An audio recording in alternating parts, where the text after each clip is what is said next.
ఛీ ఆయన అన్నమాట ఛీ దరిద్రుడు అన్నాను. ఫోన్ ఎత్తకుండా టికెట్ మిస్ అయిన వాళ్ళు ప్రపంచంలో ఎవరైనా ఉంటే నువ్వే కావచ్చు. టీడీపీతో పోతేనే లాభం అవుతుంది అనేటువంటి ఒక ఒత్తిడి మా వైపు నుంచి జరిగిన ఒత్తిడి. మేము ఏం చేసినామంటే కింద కేసీఆర్ గారి ఇంట్లో కింద ఒక రూమ్ ఉంటుండే. ఆ రూమ్లో ఆయన వాష్రూమ్కి వెళ్తే ఆయన లోపలేసి మేము బయటికి వెళ్ళి గడియ పెట్టినాం. మేము ఈ రాళ్ళ కుప్పలతో మేము కొడుతున్నాం, రాళ్ళతో, కంకర రాళ్ళతో. ఒక ఆయన సుధాకర్ అని నాకు ఇప్పటికి గుర్తుంది, అప్పుడు ఆయన ఇన్స్పెక్టర్, ఆయన తల పగిలిపోయింది. ఒక లేడీ అయితే బాధాకరం ఎప్పుడు గుర్తుంటుంది, తన బ్రెస్ట్ ఉదరం పగిలిపోయింది పాపం, పెద్ద ఆవిడ, పోలీసు వాళ్ళు తుపాకీతో గుద్దుతే. ఆ రాత్రి అమ్మరబోలు అని దాని దగ్గరలోనే ఉంటుంది ఒక ఊరు, అమ్మరబోల్లో బస్సు తగలబెట్టడానికి వెళ్ళాం.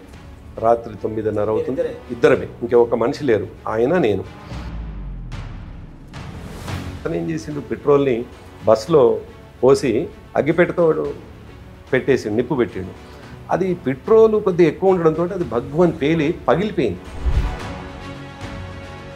అమ్మనబోలు సంఘటన కావచ్చు, వనపర్తి సంఘటన కావచ్చు. అమ్మనబోలు ఏమో పీపుల్స్ వార్ మీద పోయింది, వనపర్తి సంఘటన ఏమో పొద్దున్నే 7:30కి నాకు కేసీఆర్ గారు ఫోన్ చేసినారు. ఫోన్ చేసి చాలా సీరియస్గా, చాలా తీవ్రమైన కంఠంతో ఆయన అన్నటువంటి మాట, ఏమో ఎక్కడున్నాను సార్, నేను ఇట్లా ఇప్పుడే వచ్చి మన బంద్ కంప్లీట్ చేసుకొని, అదే బంద్కు సంబంధించిన ఏర్పాట్లు కంప్లీట్ చేసుకుని వచ్చి పడుకున్నాను అంటే, సాల్ని చక్కదనం. పట్టపగలు 11 గంటలకి శ్రీహరి గారు, సినిమా యాక్టర్ శ్రీహరి ఇల్లు ఉంటుంది ఈ అంబేద్కర్ యూనివర్సిటీ పోయే దారిలో, రోడ్ నెంబర్ 46లో. మధ్యాహ్నం అందరూ చూస్తుండగా 2 బస్సులని కాలబెట్టేసి, కూకట్పల్లిలోనేమో దాదాపు ఒక ఆనాడు నిజంగా కూడా మేము అనుకున్న టార్గెట్ కంప్లీట్ చేస్తే ఒకే ప్లేస్లో ఒక 60 బస్సులు ఉంటాయి అన్నమాట. చెంచల్గూడ జైల్లో తెలంగాణ ప్రాంత ఆఫీసర్లు మమ్మల్ని బాగా గౌరవంగా చూసుకునేది, కొంత ఆంధ్ర ప్రాంతపు ఆఫీసర్లు కొద్దిగా తక్కువ చేసి చూసింది, మాకు కనిపించింది. అది ఎందుకో మాకు మేము ఎంటర్ అయ్యేటప్పుడే ఏం చేస్తారంటే జైల్లో సహజంగా బట్టలు ఇప్పిస్తారు, ఇప్పించేసి మొలదారం ఉంటుంది కదా, మొలదారం ఏదైనా ఉంటే అది కట్ చేస్తారు. తెలంగాణ ఉద్యమానికి అనుకున్న స్థాయిలో రాలేదు, అనుమానాల మధ్య, అపనమ్మకాల మధ్య, అన్ని రకాల దాని మధ్యలో మేము కొనసాగుతున్నాం. 2009 నాటికి నేను అనుకుంటాను 10 to 15% కూడా. కేసీఆర్ గారు చాలా సీరియస్గా ఉన్నారు, ఆరోగ్యం బాగాలేదు, చావు బతుకుల మధ్యలో ఉన్నారు అనేటువంటి వార్త వస్తూ ఉన్నది. అప్పటికి మేము ఇళ్లలో పోతలేము, మేము 3-4 ఎవరైతే ఉన్నామో మేము అజ్ఞాతంలోనే ఉన్నాము.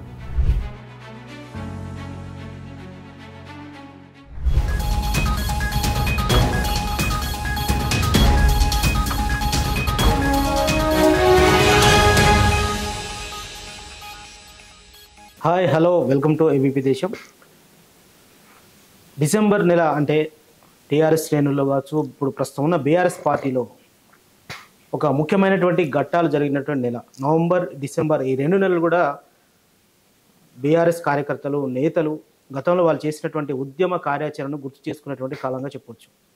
డిసెంబర్ 9ని వారు విజయ్ దివస్గా జరుపుకుంటున్న నేపథ్యంలో టీఆర్ఎస్ నుండి మొదలు పెడితే బీఆర్ఎస్ పార్టీగా రూపాంతరం చెందినటువంటి ఇప్పటి వరకు అనేక ఉద్యమ ఘట్టాల్లో ఆ పార్టీ కార్యక్రమాల్లో పాల్పంచుకొని ఉద్యమంలో నేరుగా అనేక వ్యూహాల్లో భాగమైనటువంటి నేత ఇప్పుడు మనతో ఉన్నారు. మాజీ ఎమ్మెల్సీ, శాసన మండలిలో మాజీ విప్గా పనిచేసినటువంటి నేత కర్నె ప్రభాకర్ మనతో ఉన్నారు. అలనాటి ఉద్యమ ఘటనలను జ్ఞాపకం చేసుకుంటూ తాజా రాజకీయాల గురించి కూడా మనం చర్చిద్దాం. నమస్కారం కర్నె ప్రభాకర్ గారు. సుదీర్ఘకాలం మీ బీఆర్ఎస్లో, అంటే అప్పుడు టీఆర్ఎస్లో ఉండి ఉద్యమంలో ముందు వరుసలో ఉండి మీరు కొనసాగారు. ఇప్పుడు బీఆర్ఎస్ ఏదైతే ఒక 2 టర్ములు గవర్నమెంట్లో కూడా వచ్చినటువంటి పరిస్థితి ఉంది. ఇదంతా మీరు వెనక్కి తిరిగి చూసుకుంటే మీకు ఎట్లా అనిపిస్తుంది? అసలు కలలాగా అనిపిస్తుంది నిజానికి. ఎందుకంటే మీరనే టీఆర్ఎస్ అనే కంటే, టీఆర్ఎస్ కంటే ముందు నుంచి కూడా తెలంగాణ ఉద్యమంతో మమేకమైనటువంటి వాళ్ళం. తెలంగాణ కావాలని 90 నుండే ఉద్యమాల్లో ఉన్నటువంటి వాళ్ళం. తెలంగాణ అనగానే ఒక రకమైనటువంటి అనుమానం, ఒక రకమైనటువంటి అపోహ, అసలు తెలంగాణ వస్తుందా రాదా అనేటువంటి ఒక నిర్లిప్తత అక్కడి నుండి ప్రారంభమైనటువంటి మాలాంటి వాళ్లకు నిజమే తెలంగాణ వస్తుంది అని నమ్మకం కలిగిన తర్వాత ఉద్యమంలో మమేకమైనటువంటి వాళ్ళు ఒక రకంగా ఆలోచిస్తే, మాలాంటి వాళ్లకు 10 ఏళ్ళు గడిచినా ఇంకా ఏదో ఒక రకంగా కొన్ని సందర్భాలేనో పెద్ద అచీవ్మెంట్ లాగా కనిపిస్తుంది, కొన్ని సందర్భాలేనో ఇది నిజంగానే జరిగిందా అనేటువంటి అదైతే కనిపిస్తుంది. మీరు ఉన్నారు, దాదాపు మిమ్మల్ని యాజ్ ఎ జర్నలిస్ట్గా ఒక 20 సంవత్సరాలుగా చూస్తూ ఉన్నాను. మే మూమెంట్తో మాకున్న అనుబంధాలు కానీ, మూమెంట్ జరుగుతున్నప్పుడు మీరు రిపోర్ట్ చేస్తున్నటువంటి సందర్భంలో మీకు ఎదురైనటువంటి అనుభవాలు అనేకం ఉండి ఉంటాయి. అట్లా 90 నుంచెల్లే ప్రారంభమైనటువంటి మాలాంటి వాళ్ళకి కలిగినటువంటి, అంటే మేము చూసినటువంటి విజయం కావచ్చు, చేరినటువంటి లక్ష్యం డెఫినెట్గా ఒక గర్వంగానే ఉంటుంది. అట్ ద సేమ్ టైం అసలు ఇదంతా సాధ్యమైందా? ఎందుకంటే ఇంతకుముందే నేను అన్నట్టుగా అపోహలు, తెలంగాణ ఉద్యమకారుల మీద అపోహలే, తెలంగాణ ఉద్యమ నాయకత్వం మీద అపోహలే. దానికి ఒక నేపథ్యం ఉన్నది, దానికి కారణం ఉన్నది. 69లో ఏం జరిగిందో, మనం టీపీఎస్ ద్వారా ఎన్నికైన తర్వాత వాళ్ళు ఏం చేసిండ్రో అనేటువంటిది మన ముందు ఉన్నటువంటి బ్యాడ్ ఎక్స్పీరియన్స్తో ఆ తర్వాత మూమెంట్ ఎవరు ప్రారంభించినా కానీ మాలాంటి వాళ్ళం కూడా మేము అనుమానించేవాళ్ళం. ఒక రాజకీయ నిరుద్యోగులు వచ్చి ఉద్యమాన్ని ప్రారంభిస్తారు, వాళ్ళకి ఏదో ఒక రాజకీయ ఉద్యోగం రాగానే దీన్ని క్లోజ్ చేస్తారు అనేటువంటి ఒక అపోహ ఉంటుండే. అటువంటిది కేసీఆర్ గారు తన పదవులన్నిటికీ త్యాగం చేసి ఉద్యమాన్ని ప్రారంభిస్తే నిజానికి లక్ష్యం చేరింది. ఆ లక్ష్యం చేరడం అనేటువంటిది అక్కడికి పరిమితం కాకుండా, మీరు ఇంతకుముందు గుర్తు చేసినట్టుగా 10 సంవత్సరాలు అధికారంలో కూడా ఉండగలిగినాం. ఒక ఉద్యమ పార్టీని ప్రజల ఆశీర్వాదంతో 10 సంవత్సరాలు మళ్ళీ అధికారంలో ఉండేటువంటి అవకాశం కూడా దక్కింది. ఇవన్నీ కూడా గొప్ప అనుభవాలు, గొప్ప ఘట్టాలు. తెలంగాణ ప్రజలు ఒక ఉద్యమకారులే కాదు, తెలంగాణ ప్రజలే మర్చిపోలేనట్టుగా. ఎందుకంటే మనం తెలంగాణ ముఖ చిత్రాన్ని, లేదు తెలంగాణ అంశాన్ని ఒకసారి దృష్టి పెట్టుకుంటే, తెలంగాణ పేరుని దృష్టిలో పెట్టుకుంటే, ఢిల్లీకి పోయిన గతంలో మీరు ఎక్కడి నుంచి వచ్చిందంటే మద్రాసీలు, ఆ తర్వాత ఆంధ్ర వాళ్ళే అని అన్నటువంటి నుంచి ఇప్పుడు తెలంగాణ వాళ్ళు అని చెప్పేసి అంటున్నారు. అది ఢిల్లీకే పరిమితం కాదు, చివరికి అమెరికా లాంటి దేశాల్లో కూడా ఎక్కడైనా సందర్భం వస్తే ఎక్కడి నుంచి మీరు వచ్చిండ్రు అని అంటే, మేము 29th స్టేటు, ఇండియాలో 29th స్టేట్ నుంచి వెళ్ళి, అది కొత్తగా ఏర్పడ్డ స్టేటు అంటే మేము కూడా విన్నాము అని. అంటే చాలా వరకు కాకపోయినా, రీచ్ కాకపోయినా, అటువంటి బయటి దేశాల్లో కూడా ఇండియాలో ఒక కొత్త స్టేట్ ఏర్పడ్డది, అది తెలంగాణ అనేటువంటి వచ్చిందంటే గర్వంగానే, సామాన్య ప్రజలు కూడా గర్వంగా భావించేటువంటి ఒక అవకాశం దక్కింది. మరింత ముందుకెళ్లే ముందు అసలు మీరు తెలంగాణ ఉద్యమంతో కావచ్చు, లేదంటే మీరు చెప్పినట్టు 1990 నుంచి మీరు ఉద్యమ ఆలోచనలతో ఉన్నారు, కార్యక్రమాలు పాల్గొంటున్నారు. కానీ ఇక్కడ మీరు 2000లో టీఆర్ఎస్ పార్టీ పుట్టింది, కేసీఆర్ దానికి నాయకత్వం వహించారు. అసలు ఆ పార్టీతో కానీ ఆ నాయకుడితో కానీ మీకు ఎలా సంబంధం ఏర్పడింది? అంటే అదే మళ్ళీ ఎన్నికకి వెళ్తాను. 92 నుంచి మేమంతా తెలంగాణ కావాలని కోరుకుంటున్నటువంటి వాళ్ళం. అప్పుడు నేను డిగ్రీ చేస్తున్నప్పుడే తెలంగాణ కావాలని, అంతకంటే ముందు మేము పనిచేస్తున్నటువంటి విద్యార్థి ఆర్గనైజేషన్స్ ఏవైతున్నాయో వాటిని నిషేధించడంతో వాటి కోర్ ఐడియాలజీ వచ్చేసి తెలంగాణ. సో తెలంగాణకు అనుకూలంగా పనిచేస్తున్నటువంటి ఫ్రంటల్ ఆర్గనైజేషన్స్ దాన్ని ముందు పెట్టుకొని మేము ముందుకు పోతున్నటువంటి సందర్భంలో మేము పనిచేస్తున్నటువంటి ఆర్గనైజేషన్స్ అన్నీ నిషేధించబడ్డాయి. అప్పుడు ఏఆర్ఎస్ఎఫ్ అనేటువంటి ఒక సంస్థలో పనిచేసాం, అది నిషేధించబడ్డది. అప్పుడు టీవీఎస్ అనే ఒక ఆర్గనైజేషన్ స్టార్ట్ చేసినాం మేమే, తెలంగాణ విద్యార్థి సంఘం పేరు మీద. సరే, అప్పటికే యూనివర్సిటీలో కూడా ఒక టీవీఎస్ ఉన్నది. నిజానికి వాళ్ళకు మాకేం సంబంధం లేదు, కానీ తెలంగాణ కావాలని కోరుకుంటున్నటువంటి వాళ్ళం కాబట్టి ఏదో ఒక పేరు పెట్టాలని టీవీఎస్ అని చెప్పేసి 92లోనే మేమంతా కొంతమంది మిత్రులను కలిసి స్టార్ట్ చేసినాం. సో అట్లా 96లో 92లో కొంత 4 ఏళ్ల కాలం బ్యానర్లకి పరిమితమైనాం, కొంత డిస్కషన్స్కి పరిమితమైనాం, అంత వైబ్రాంట్గా పోలేదు. 96లో భువనగిరిలో తెలంగాణ మహాసభలు జరిగినాయి, తెలంగాణ సభలు. అప్పుడు గద్దర్ గారు, అక్కడ పులిమామిడి బాలకృష్ణారెడ్డి గారి నాయకత్వంలో ఉద్యమాలు జరిగినాయి. 2 రోజులు అక్కడ భువనగిరిలో ఇండియన్ మిషన్ స్కూల్లో సమావేశాలు జరిగితే దానికి గద్దర్ చీఫ్ గెస్ట్గా చివరి రోజు వచ్చినారు. ఆ రోజు నుంచి వెళ్ళి 96 ఎండింగ్లో అట్లా అనుకుంటాను, సూర్యాపేటలో తెలంగాణ మహాసభ వీరన్న వెనక నుండి నడిపిస్తుండే, వి ప్రకాష్ గారు, భరత్ గారు, పాశం యాదగిరి, ఇన్నయ్య, ఇట్లా చాలామంది దాన్ని నాయకత్వం వహించి మా అలాంటి వాళ్ళం మేము యాజ్ ఏ కార్యకర్తగా అక్కడ పనిచేసినటువంటి వాళ్ళం. సో మా ఐడియాలజీకి మేము కోరుకున్నటువంటి అంశానికి దగ్గరగా ఉన్నటువంటి ఏ సంస్థ వచ్చి పనిచేసినా మేము పనిచేసుకుంటూ పోయినాం. సో తెలంగాణ అనే పదం ఉంటే చాలు, అది మహాసభన, అది జనసభన, మరొకట మేము చూడలేదు. తెలంగాణ అంటే చాలు మేము పోవడం, పాల్గొనడం, మా వంతు మేము దాంట్లో ఇన్వాల్వ్ అవ్వడం చేసినాం. అట్లా 99 దాకా సీరియస్గా పనిచేస్తుంటే 99లో ఆనాడు తెలంగాణ చాలా తీవ్ర రూపం దాలుస్తున్నది తెలంగాణ అంశం అని అప్పటి ప్రభుత్వాలు, ముఖ్యంగా చంద్రబాబు నాయుడు తెలంగాణ అన్నటువంటి వాళ్ళని తీవ్రవాదుల్లాగా చూసి ఆనాడు ఉద్యమంలో పనిచేసినటువంటి, ఉద్యమంతో అనుబంధంగా ఉన్నటువంటి ముగ్గురిని ఎన్కౌంటర్లో వరంగల్లో పద్మాక్షమ్మ గుట్టల్లో ఎన్కౌంటర్ జరిగింది. అప్పుడు మాలాంటి వాళ్ళందరం కూడా భయపడ్డాము. అప్పుడు తెలంగాణ ఉద్యమకారులని తీవ్రవాదుల్లాగా చూస్తూ ఉంటారు, వెనుకబాటు అనేటువంటి ఒక నుంచెల్లి తీవ్రవాదం వైపు తీసుకుపోతా ఉన్నారు. మరి మనం తెలంగాణ అంశాన్ని ఎత్తుకొని ముందుకు పోయినట్లయితే చాలా డేంజర్ ఉందని కొద్ది కాలం ఆగినాం. సరిగ్గా అదే టైంలో 2001 అంటే 99 నుంచి 2001 వరకు అసలు మేము ఎటువంటి కార్యక్రమాలు చేయలేదు. 2001లో కేసీఆర్ గారు పార్టీ ప్రారంభించినాడు. నిజానికి నేను ఇంతకుముందు చెప్పినట్టుగా నాయకులు ఏదన్నా ఉద్యమం ప్రారంభిస్తారనగానే అనుమానాలు వచ్చినట్టుగానే కేసీఆర్ గారి పట్ల కూడా మాకు అనుమానాలు ఉండే. అంటే అంతకుముందు మీరు ఏ రాజకీయ పార్టీకి అనుబంధంగా లేరు? రాజకీయాల్లో కానీ రాజకీయ పార్టీకి కానీ మీకు సంబంధం? ఇంకా విచిత్రం ఏంటంటే రాజకీయ నాయకులు అంటే ఒక విధమైనటువంటి ఏహభావంతో ఉండేవాడిని. రాజకీయ నాయకులు అంటే ఈ సమాజానికి నష్టం చేసేవాళ్ళు వీరు, తెల్లబట్టలు వేసుకోవడం అంటేనే ప్రజలకు మోసం చేసేవాళ్ళు అనేటువంటి భావంతో ఫెయిర్గా చెప్తే ఇది నిజానికి చాలా కాలం చెప్పడం ఇష్టం లేకపోతుండగా నేను అనుకుంటాను బహుశా ఏవీపీ దేశంలో మొదటిసారి చెప్తున్నాను అనుకుంటా. తెల్లబట్టలు వేసుకున్న ప్రతి ఒక్కరిని నేను మోసగాళ్ళలాగా చూసేవాడిని. సరే ఆ తర్వాత అనివార్యంగా నేనే తెల్లబట్టలు వేసుకోవాల్సిన పరిస్థితి వచ్చింది, అది వేరు విషయం. సో అంటే ఒక పొలిటికల్ పార్టీలు తెలంగాణ అంశాన్ని ఎప్పుడు మోసం చేస్తే అనేటువంటి భావన నుండి అంతకంటే ముందు ఏ రాజకీయ పార్టీతో సంబంధం లేకుండా జస్ట్ తెలంగాణ కోరు ఐడియాలజీగా పనిచేసినటువంటి వాళ్ళం కాబట్టి ఎవరు పార్టీ పెట్టినా అదొక వ్యక్తిగతమైనటువంటి స్వార్థంతో, రాజకీయ నిరుద్యోగంతో పెడుతున్నారు అనేటువంటి భావన ఉండేది. సో 2001లో కేసీఆర్ గారు పెట్టినప్పుడు కూడా మాకు కొద్దిగా అటువంటి భావనే ఉన్నా ఆయన ప్రారంభంలో తీసుకున్నటువంటి స్టెప్ తోటే జలదృశ్యంలో ఏదైతే తను 3 నిర్ణయాలు తీసుకున్నారో, ఒకటి పార్టీ పదవికి, రెండోది ఎమ్మెల్యే పదవికి, మూడోది డిప్యూటీ స్పీకర్ పదవికి, దాంతో కొద్దిగా విశ్వాసం కలిగింది. ఎవరైనా పదవి లేకపోతే తెలంగాణ అంశాన్ని ముందు పెట్టుకొని వస్తున్నారు, తెలంగాణ అంశం కోసం పదవి వదిలినాడు కాబట్టి డెఫినెట్గా ఒక ఫైర్ కనిపిస్తూ ఉంది కేసీఆర్ గారిలో. ఆయన తప్పకుండా కొద్ది ముందు పోగలుగుతాడని కొంత విశ్వాసం. అక్కడి నుండి ఇది ఏప్రిల్ 27, మే 18 నాడు, మే 17 నాడు కరీంనగర్లో ఒక బహిరంగ సభ జరిగింది, మొదటి బహిరంగ సభ. బహుశా మీరు అప్పటికి రిపోర్ట్ చేసి ఉంటారు, రిపోర్టర్గా సింహగర్జన. అయితే ఆ సభతోటి ఒక విశ్వాసం కలిగింది. 1,00,000 మంది వచ్చినారు. హైదరాబాదులో సికింద్రాబాద్ నుంచి మేము ప్రారంభమైతే నేను పొద్దున 11 గంటలకు అప్పుడు స్టార్ట్ అయినాను. సిద్దిపేట చేరుకునేసరికి సాయంకాలం 5:30, 6 అయింది మాకు. అంటే దారి పొడుగున జనం ఉన్నారు. సో అప్పుడు విశ్వాసం వచ్చింది, డెఫినెట్గా కేసీఆర్ గారి నాయకత్వంలో, కేసీఆర్ గారి స్ట్రాటజీతో తెలంగాణ కొద్దిగా ముందు పడుతుంది అని. ఇంత తొందరగా తెలంగాణ వస్తుందని నిజానికి ఊహించలేదు, మేము ఎవరం కూడా ఊహించింది కాదు.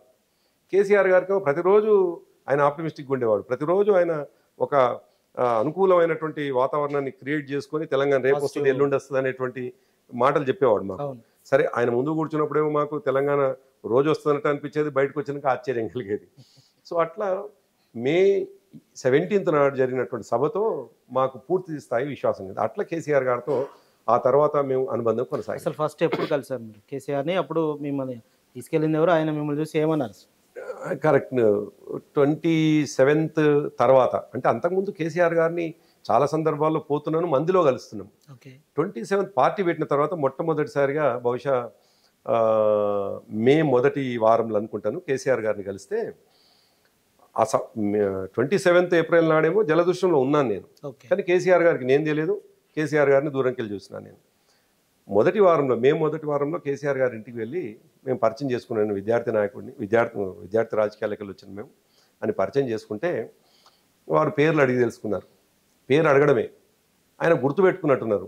ఆయన ఏకసంత గ్రహి కాబట్టి ఆయన ఒక విషయాన్ని ఒకసారి చెప్తే గుర్తుపెట్టుకునేటువంటి లక్షణం కాబట్టి పేరు గుర్తుండి ఉంటుంది. అట్లా ఆయనతో కొనసాగుతున్నాం. అక్టోబరు 2వ తేదీ నాకు బాగా గుర్తున్నది, ఇక్కడ బీబీనగర్ మండలంలో మక్త అనంతారం అనేటువంటి గ్రామంలో గాంధీ విగ్రహాన్ని ఆవిష్కరించి రిటర్న్ వస్తుంటే ఉప్పల్ దగ్గర ఆయన కాన్వాయ్ ఆగిపోయింది. ఆ కాన్వాయ్ ఆగిపోగానే ఆయన కలిసినాను నేను. కలిస్తే ఆయన పేరు పెట్టి పిలిచినాడు. నాకు ఆశ్చర్యం కలిగింది. 2 నెలల తర్వాత ప్రభాకర్ ఇట్రా అని పిలిచినారు. పిలిచి ప్రభాకర్ నువ్వు అంటే పార్టీలో 2 నెలల నుంచి పనిచేస్తూ ఉన్నావు, రాష్ట్ర కమిటీలు వేస్తూ ఉన్నావు, అసలు నువ్వు ఏం ఎక్స్పెక్ట్ చేస్తున్నావు పార్టీలో అని చెప్పేసి మొట్టమొదటిసారిగా ఆయన నాతో మాట్లాడినటువంటి అంశం. మే మొదటి వారంలో మాట్లాడినారు, అంత డీటెయిల్ కాదు. నాతో పాటు చాలామంది మిత్రులు ఉండే. మొట్టమొదటిసారి మాత్రం అక్టోబర్ 2వ తేదీ నాడు నాతో మొట్టమొదటిసారి మాట్లాడినారు. విచిత్రం ఏంటంటే నాతో మాట్లాడిన 10 రోజుకి నేను ఊహించినటువంటిది, నేను అసలు ఆయన అడగనటువంటిది, అక్టోబర్ 12వ తేదీ నాడు పార్టీ యూత్ వింగ్ స్టేట్ ప్రెసిడెంట్గా నన్ను అనౌన్స్ చేసినారు. ఓకే. అసలు నేను ఎన్నడూ ఎక్స్పెక్ట్ చేయనటువంటి అంశం. ఆయన నన్ను అడిగినాడు. నేను చెప్పిన మాట ఏంటంటే, సార్ నేను జర్నలిజం చేసినాను, డిప్లొమా చేసినాను, నాకు కొంత ఆసక్తి ఉన్నది, ఉద్యమం పట్ల కొద్దిగా అది ఉన్నది, నన్ను పబ్లిసిటీ సెక్రటరీగా ఏమైనా అవకాశం ఉంటే బాగుంటుంది అని చెప్పేసి నేను అడిగినాను ఆయన. ఆయన ఏకంగా మరి ఏం ఆలోచించిందో తెలీదు, అసలు ఆయనకున్న సమీకరణలు ఏందో తెలీదు. 12వ తేదీ నాడు నన్ను అనౌన్స్ చేసినారు రాష్ట్ర యువజన విభాగానికి అధ్యక్షుడిగా. అట్లా ఆయనతో కలిసిన సందర్భం కావచ్చు, ఆయన నన్ను పేరు పెట్టి పిలిచే నుంచి ఒక 10వ రోజుకే రాష్ట్ర యువజన విభాగానికి అధ్యక్షుడిగా ఎన్నికైనాను. ఓకే ప్రభాకర్ గారు, ఇప్పుడు ఉద్యమ కార్యాచరణ ప్రారంభించిన తర్వాత, ఇంటెన్సిఫై అయిన తర్వాత చాలా కార్యక్రమాలు మీరు చేపట్టారు. ఆ కార్యక్రమాల్లో ప్రధానంగా 2 వ్యక్తుల్ని చాలా ఎక్కువగా నమ్మి చాలా కార్యక్రమాలు చెప్పినట్లు నాకున్నటువంటి సమాచారం, నాకు తెలిసినంత వరకు. అది మీరొకరు, తర్వాత బొంతు రామ్మోహన్. అసలు ఏంటి అంత నమ్మకంగా చాలా బయటికి నేతలతో చెప్పని కూడా మీతో షేర్ చేసుకొని ఆ కార్యాచరణ మీతో చేసి రమ్మడానికి ఏంటి మీలో ఆయనకి కలిగిన నమ్మకం ఏంటి అసలు? అంటే నేనేమో రాష్ట్ర యువజన విభాగానికి అధ్యక్షుడిని ఉండి, రామ్మోహన్ 2003లో పార్టీలో చేరినాడు. ఆయన 2003లో పార్టీలో చేరినప్పటికీ ఒక విద్యార్థి నాయకుడిగా పార్టీకి అటాచ్ అయ్యాడు. చేరినాక కొంతకాలానికి స్టూడెంట్ వింగ్ ప్రెసిడెంట్ అయినారు. సహజంగా యూత్ వింగ్కి స్టూడెంట్ వింగ్కి అనుబంధంగా 2 కలిసి పనిచేస్తాయి కాబట్టి తను నాతో కలిసి పనిచేయడం మొదలుపెట్టాం, మేము కలిసి ప్రయాణం చేయడం మొదలుపెట్టాం. అంతకుముందు Rammohan youth president, student wing president కాకముందుకు నేను కొద్దిగా స్టూడెంట్ వింగ్ సంబంధించినటువంటి అవి కూడా చూసుకునేవాళ్ళని. వాళ్ళ అవసరాలు కానీ వాళ్ళని మూమెంట్లో, అంటే కేసీఆర్ గారికి ఏమో విద్యార్థి నాయకులని ఎక్కువ ఇన్వాల్వ్ చేయడం, విద్యార్థులను ఇన్వాల్వ్ చేయడం ఇష్టం ఉండేది కాదు, కానీ నేను ఇన్వాల్వ్ చేస్తుంటే. సో అట్లా సరే, మాలో ఏ మిలిటెన్సీ ఆయనకు నచ్చిందో లేకపోతే మిలిటెంట్గా పనిచేస్తామని ఎట్లా విశ్వాసం కలిగిందో తెలియదు, కానీ మీరు అన్నట్టుగా చాలా కార్యక్రమాలు అసలు ప్రపంచానికి తెలియని, నిజానికి ఇవాళ చెప్తే, ఆనాడు ఉద్యమంలో చెప్తే మమ్మల్ని బయటికి రానన్ని కేసులు పెట్టేవాళ్ళు. ఆనాటి దీన్ని రెండు విధాలుగా మనం మాట్లాడుకుందాం. ఒకటి, 2009 పక్కన పెడితే మీరు పార్టీలో జాయిన్ అయిన తర్వాత నుంచి 2009 వరకు జరిగినటువంటి ఉద్యమ కార్యాచరణలో మీకు బాగా గుర్తుండిపోయేది, మీ ఇన్వాల్వ్మెంట్ ఎక్కువ ఉన్నది, దాని వెనుక మీ ప్లానింగ్ కావచ్చు, మీ ఎగ్జిక్యూషన్ కావచ్చు ఉన్నటువంటి కార్యాచరణ అంటే ఏం చెప్తారు? చాలా కార్యక్రమాలు, ఇంటెన్సిఫై చేసిన కార్యక్రమాలు, బయట ప్రపంచానికి తెలియని కార్యక్రమాలు మా youth wing and student wing మాత్రమే చేసింది. ఎందుకంటే ఉద్యమం అంటే ఆనాడు పాశవికమైనటువంటి పరిస్థితి. 2004 వరకు కూడా ఆనాటి ప్రభుత్వం తెలంగాణ అంటేనే ఎన్కౌంటర్లు చేస్తున్నటువంటి సందర్భం. తెలంగాణ ఉద్యమకారులు అంటే మాకేమో కేసీఆర్ గారి పైన విశ్వాసం, కేసీఆర్ గారు పార్టీని లీడ్ చేస్తారు, ప్లస్ మమ్మల్ని బ్రతికించుకుంటారు అనేటువంటి ఒక నమ్మకం. దాంతో చాలా ఎక్స్ట్రీమ్ కార్యక్రమాలు చేసినాం. నేను ఇంతకుముందు మీకు చెప్పే ప్రయత్నం చేస్తుంటే, ఒకవేళ మేము చేసిన కార్యక్రమాలు తెలంగాణ రాకపోయి ఉంటే, ప్రభుత్వానికి తెలుసున్నా, పోలీసులకు తెలుసున్నా, మళ్ళీ జైల్లో నుండి మేము రానన్ని కేసులు మా మీద పెట్టేవాళ్ళు. అన్ని అటెంప్ట్ మర్డర్ కేసులు ఉండేటివి, అన్ని విధ్వంసకాండ కేసులు ఉండేటివి మా మీద. ఒకవేళ తెలంగాణ రాకపోయి ఉంటే, ఇవాళ ఇంత ధైర్యంగా మాట్లాడుతున్నాం అంటే తెలంగాణ రాష్ట్రం కోసం కొట్లాడినటువంటి వాళ్ళం కాబట్టి. భారత స్వాతంత్ర ఉద్యమం జరిగినప్పుడు కూడా డెఫినెట్గా ఆనాడు ఉద్యమాన్ని ఉధృతం చేయడానికి అనేక విధ్వంసకర సంఘటనలు జరిగినాయి, అనేక రకాల కార్యక్రమాలు జరిగినాయి. ఆనాడు దేశం కోసం జరిగినటువంటి సంఘటనలు అవి. ప్రధానంగా చెప్తే ఏంటి మీరు? అది చెప్తాను. 2-3 కార్యక్రమాలు అటువంటిదే సేమ్ మేము తెలంగాణ కోసం చేసినటువంటివి కూడా తెలంగాణ రాష్ట్రం కోసం చేసినటువంటి. ఆనాడు మేము చేసినటువంటి ఎక్కడ తప్పుగా భావించలేదు, మాకు మేముగా. అఫ్ కోర్స్ ఇది ప్రపంచానికి మాకు తప్పు అనిపించవచ్చు ఎప్పుడు ఒకవేళ తెలంగాణ రాకపోయి ఉంటే. మీరు అన్నట్టుగా ప్రధానంగా 3-4 కార్యక్రమాలు అయితే ఎప్పుడు 3-4 కొద్దిగా ఎక్కువనే ఉంటాయి. 2002లో బాగా గుర్తున్నది, నల్గొండలో సుదర్శన్ రెడ్డి గారని జెడ్పీటీసీ, మనకు భూదాన్ పోచంపల్లి జెడ్పీటీసీ, ఆయన అమరణ దీక్ష కూర్చున్నారు. అమరణ దీక్ష కూర్చున్నటువంటి సందర్భంలో అప్పటికి 7వ రోజు అవుతుంది. ఆయన పట్టించుకుంటలేదు ప్రభుత్వం. ఓకే. 6వ తేదీ నాడు 6 రోజులకేమో కొంతమంది 50 మంది 100 మందితోటి ఒకటి కలెక్టరేట్ ముందు ధర్నా చేసినాం మేము. చేస్తే ఎంతో 20 మంది పోలీసులు వచ్చారు, మమ్మల్ని తీసేసారు. ఇంకా కొద్ది రగిలిపోయినాం మేము. అసలు స్టేట్ పట్టించుకోవటం లేదు, ఇంత అది ఉందా, నిర్లక్ష్యం ఉందా ఉద్యమం మీద అనేది మాకున్న భావన. దాంతో 7వ రోజు ఆనాడు మా పార్టీలో జిల్లా విషయానికి వచ్చినప్పుడు, సరే ఏ పార్టీ అయినా భిన్నమైనటువంటి అభిప్రాయాలు ఉంటే అట్లా మా పార్టీ విషయానికి వచ్చినప్పుడు నల్గొండ జిల్లాలో భిన్నమైన అభిప్రాయాలతో ఉండేవాళ్ళం రెండుగా. నేను కావచ్చు, జగదీష్ రెడ్డి గారు కావచ్చు, అక్కడ ఉన్నటువంటి గొంగిడి సునీత, అదేవిధంగా ఇట్లా కొంతమంది ఒక రకమైనటువంటి బండ్రు శోభారాణి అని మహిళా ప్రెసిడెంట్ ఉండే ఆవిడ, అట్లా కొంతమంది ఒక ఐడియాలు వస్తాయి. యాదగిరి రెడ్డి గారు, కల్లెం యాదగిరి రెడ్డి గారు, విజయసింహారెడ్డి గారు, కొంతమంది ఏమో ఇంకో రకంగా ఉండేవాళ్ళు. అంటే అభిప్రాయాలు కొద్దిగా పార్టీ విషయానికి వచ్చినప్పుడు మేమేం చేసినాం, మహిళా ధర్నాకు ఒక పిలుపునిచ్చినాం. పోలీసు ఏమనుకున్నారంటే ఈ ధర్నాకి ఎంతమంది వస్తారు, జెంట్స్ చేసిన దానికే అంత కలిపితే 50 మంది రాలేదని చెప్పేసి వాళ్ళు ఆలోచించినారు. దాదాపుగా 3000 మందిని సమీకరించినాం. చాలా సీరియస్గా వర్కౌట్ చేసి తెల్లారి నార్కట్పల్లిలో ఒక ధర్నా కార్యక్రమం పెట్టినాం. నార్కట్పల్లి అని మీకు చిట్యాల దాటినాక ఉంటుంది. ఆ ధర్నా కార్యక్రమం పెడితే అది బాటిల్ నెక్ ప్లేస్ని ఎన్నుకున్నాక పొద్దున 11 గంటలకు అనుకుంటా బహుశా స్టార్ట్ అయిపోయింది ధర్నా. 3 అవుతున్నది, మేము లేవటం లేదు. మహిళలేమో మధ్యలో ఉన్నారు. వాళ్ళు ఎక్స్పెక్ట్ చేసింది ఏంటంటే అసలు మహిళలు ఎక్కడ వస్తారు ఈ పార్టీకి, ఎక్కువ లేరు కదా అని. అంత కలిపితే 5 మహిళలు ఉన్నారు, ఎవరు కానిస్టేబుల్. అప్పుడు మీడియాకు కూడా చిన్న చూపే మా మూమెంట్ పట్ల. చిన్న చూపు మీన్స్ మూమెంట్ పట్ల కాదు, మేము చేసే కార్యక్రమాల పట్ల. వీళ్ళకి ఎవరు వస్తారు అనేటువంటి భావన ఉండే. ఒక విస్సా అని ఒక ఛానల్ ఉండే, ఆ ఛానల్ మాత్రమే వచ్చింది దాన్ని షూట్ చేయడానికి. వాళ్ళు లైవ్ పెట్టుకున్నారు. అసలు వచ్చిన జనం చూసేసరికి వాళ్ళు పోలీసు వాళ్ళు ఆశ్చర్యపోయి సిటీ మన నల్గొండలో ఉన్నటువంటి అందరి పోలీసులను మొబిలైజ్ చేసుకొని వచ్చేసరికి వాళ్ళకు 1:30, 2:30 అయింది. దాదాపుగా 3 గంటలకు మమ్మల్ని లేపడం మొదలుపెట్టారు. అప్పటికే నార్కట్పల్లి నుండి నకరకల్ వరకు జామ్ అయిపోయింది. నార్కట్పల్లి నుండి చిట్యాల వరకు జామ్ అయిపోయింది. కొన్ని కిలోమీటర్ల మేరకు జామ్ అయిపోయింది. దానికి ఆల్టర్నేటివ్ రోడ్లు లేవు. దాంతో పోలీసు వాళ్ళు లాఠీ చార్జ్ చేయడం మొదలుపెట్టారు. ఫస్ట్ మమ్మల్ని కొట్టడం మొదలుపెట్టారు ఇది జెంట్స్ని. ఆ కొడుతున్న క్రమంలో అక్కడే పెద్ద కంకర కుప్పలు ఉండే.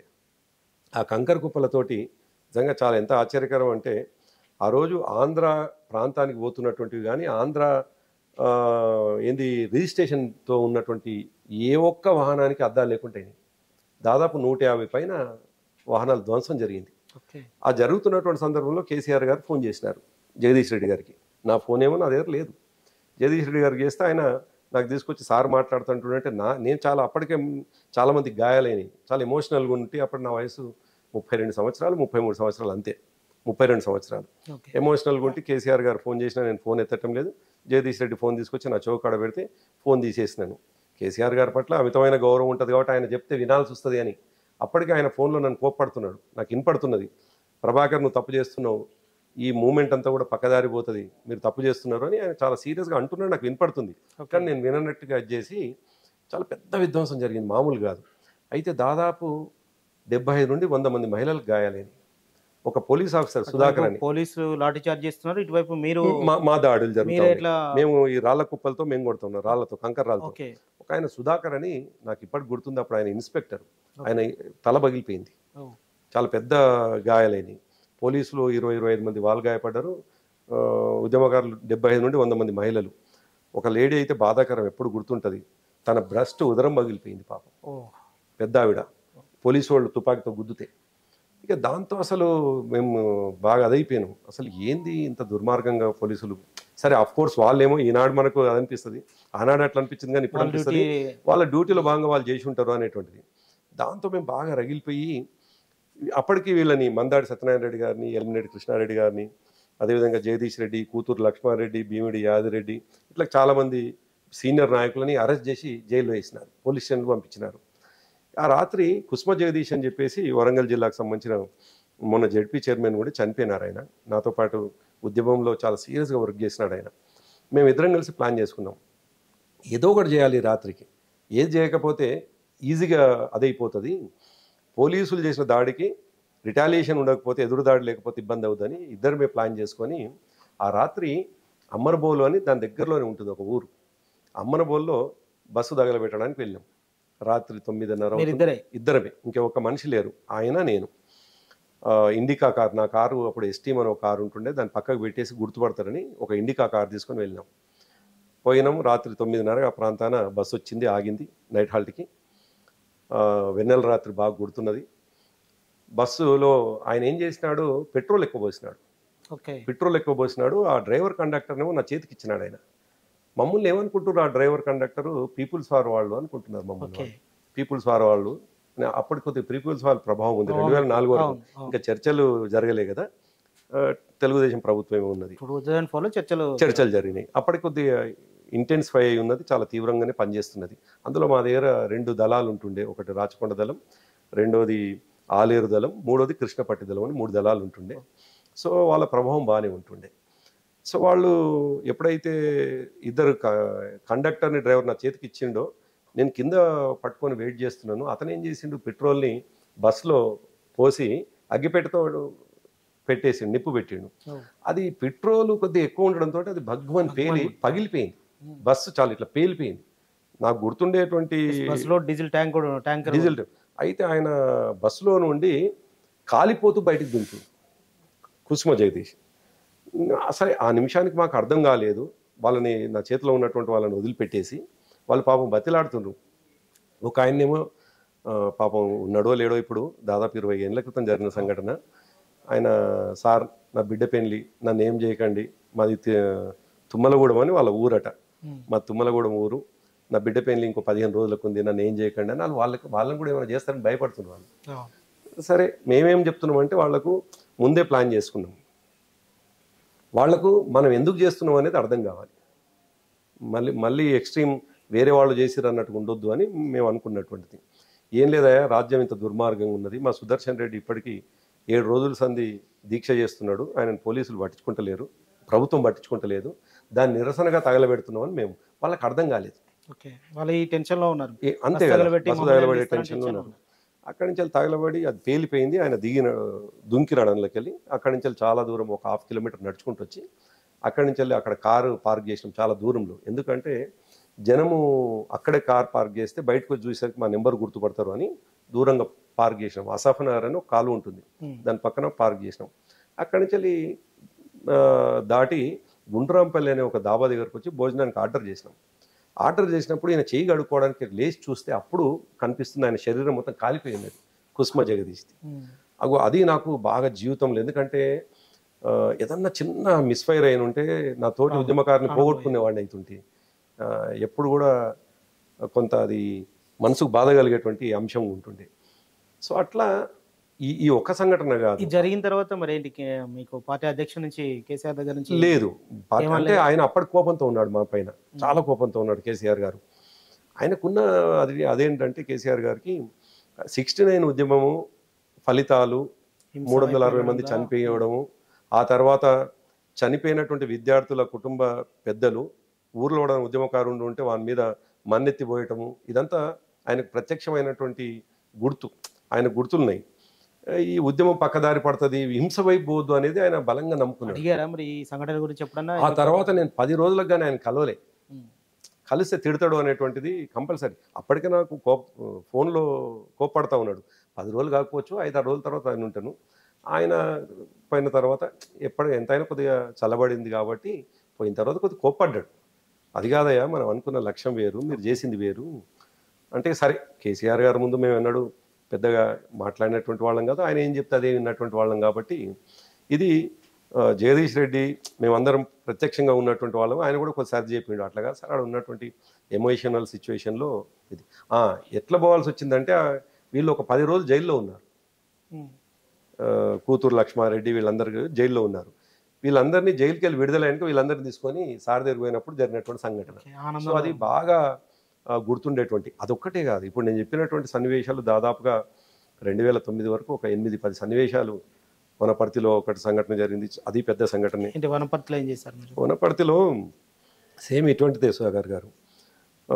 రావుల రవీంద్రనాథ్ రెడ్డి ఆయన అలంపూర్ ఎమ్మెల్యే ఉండే, వారు దీక్షలో కూర్చున్నారు. అది కూడా కరెక్ట్గా 7వ రోజు 8వ రోజుకి అయింది. 7-8 డేస్ అవుతుంది.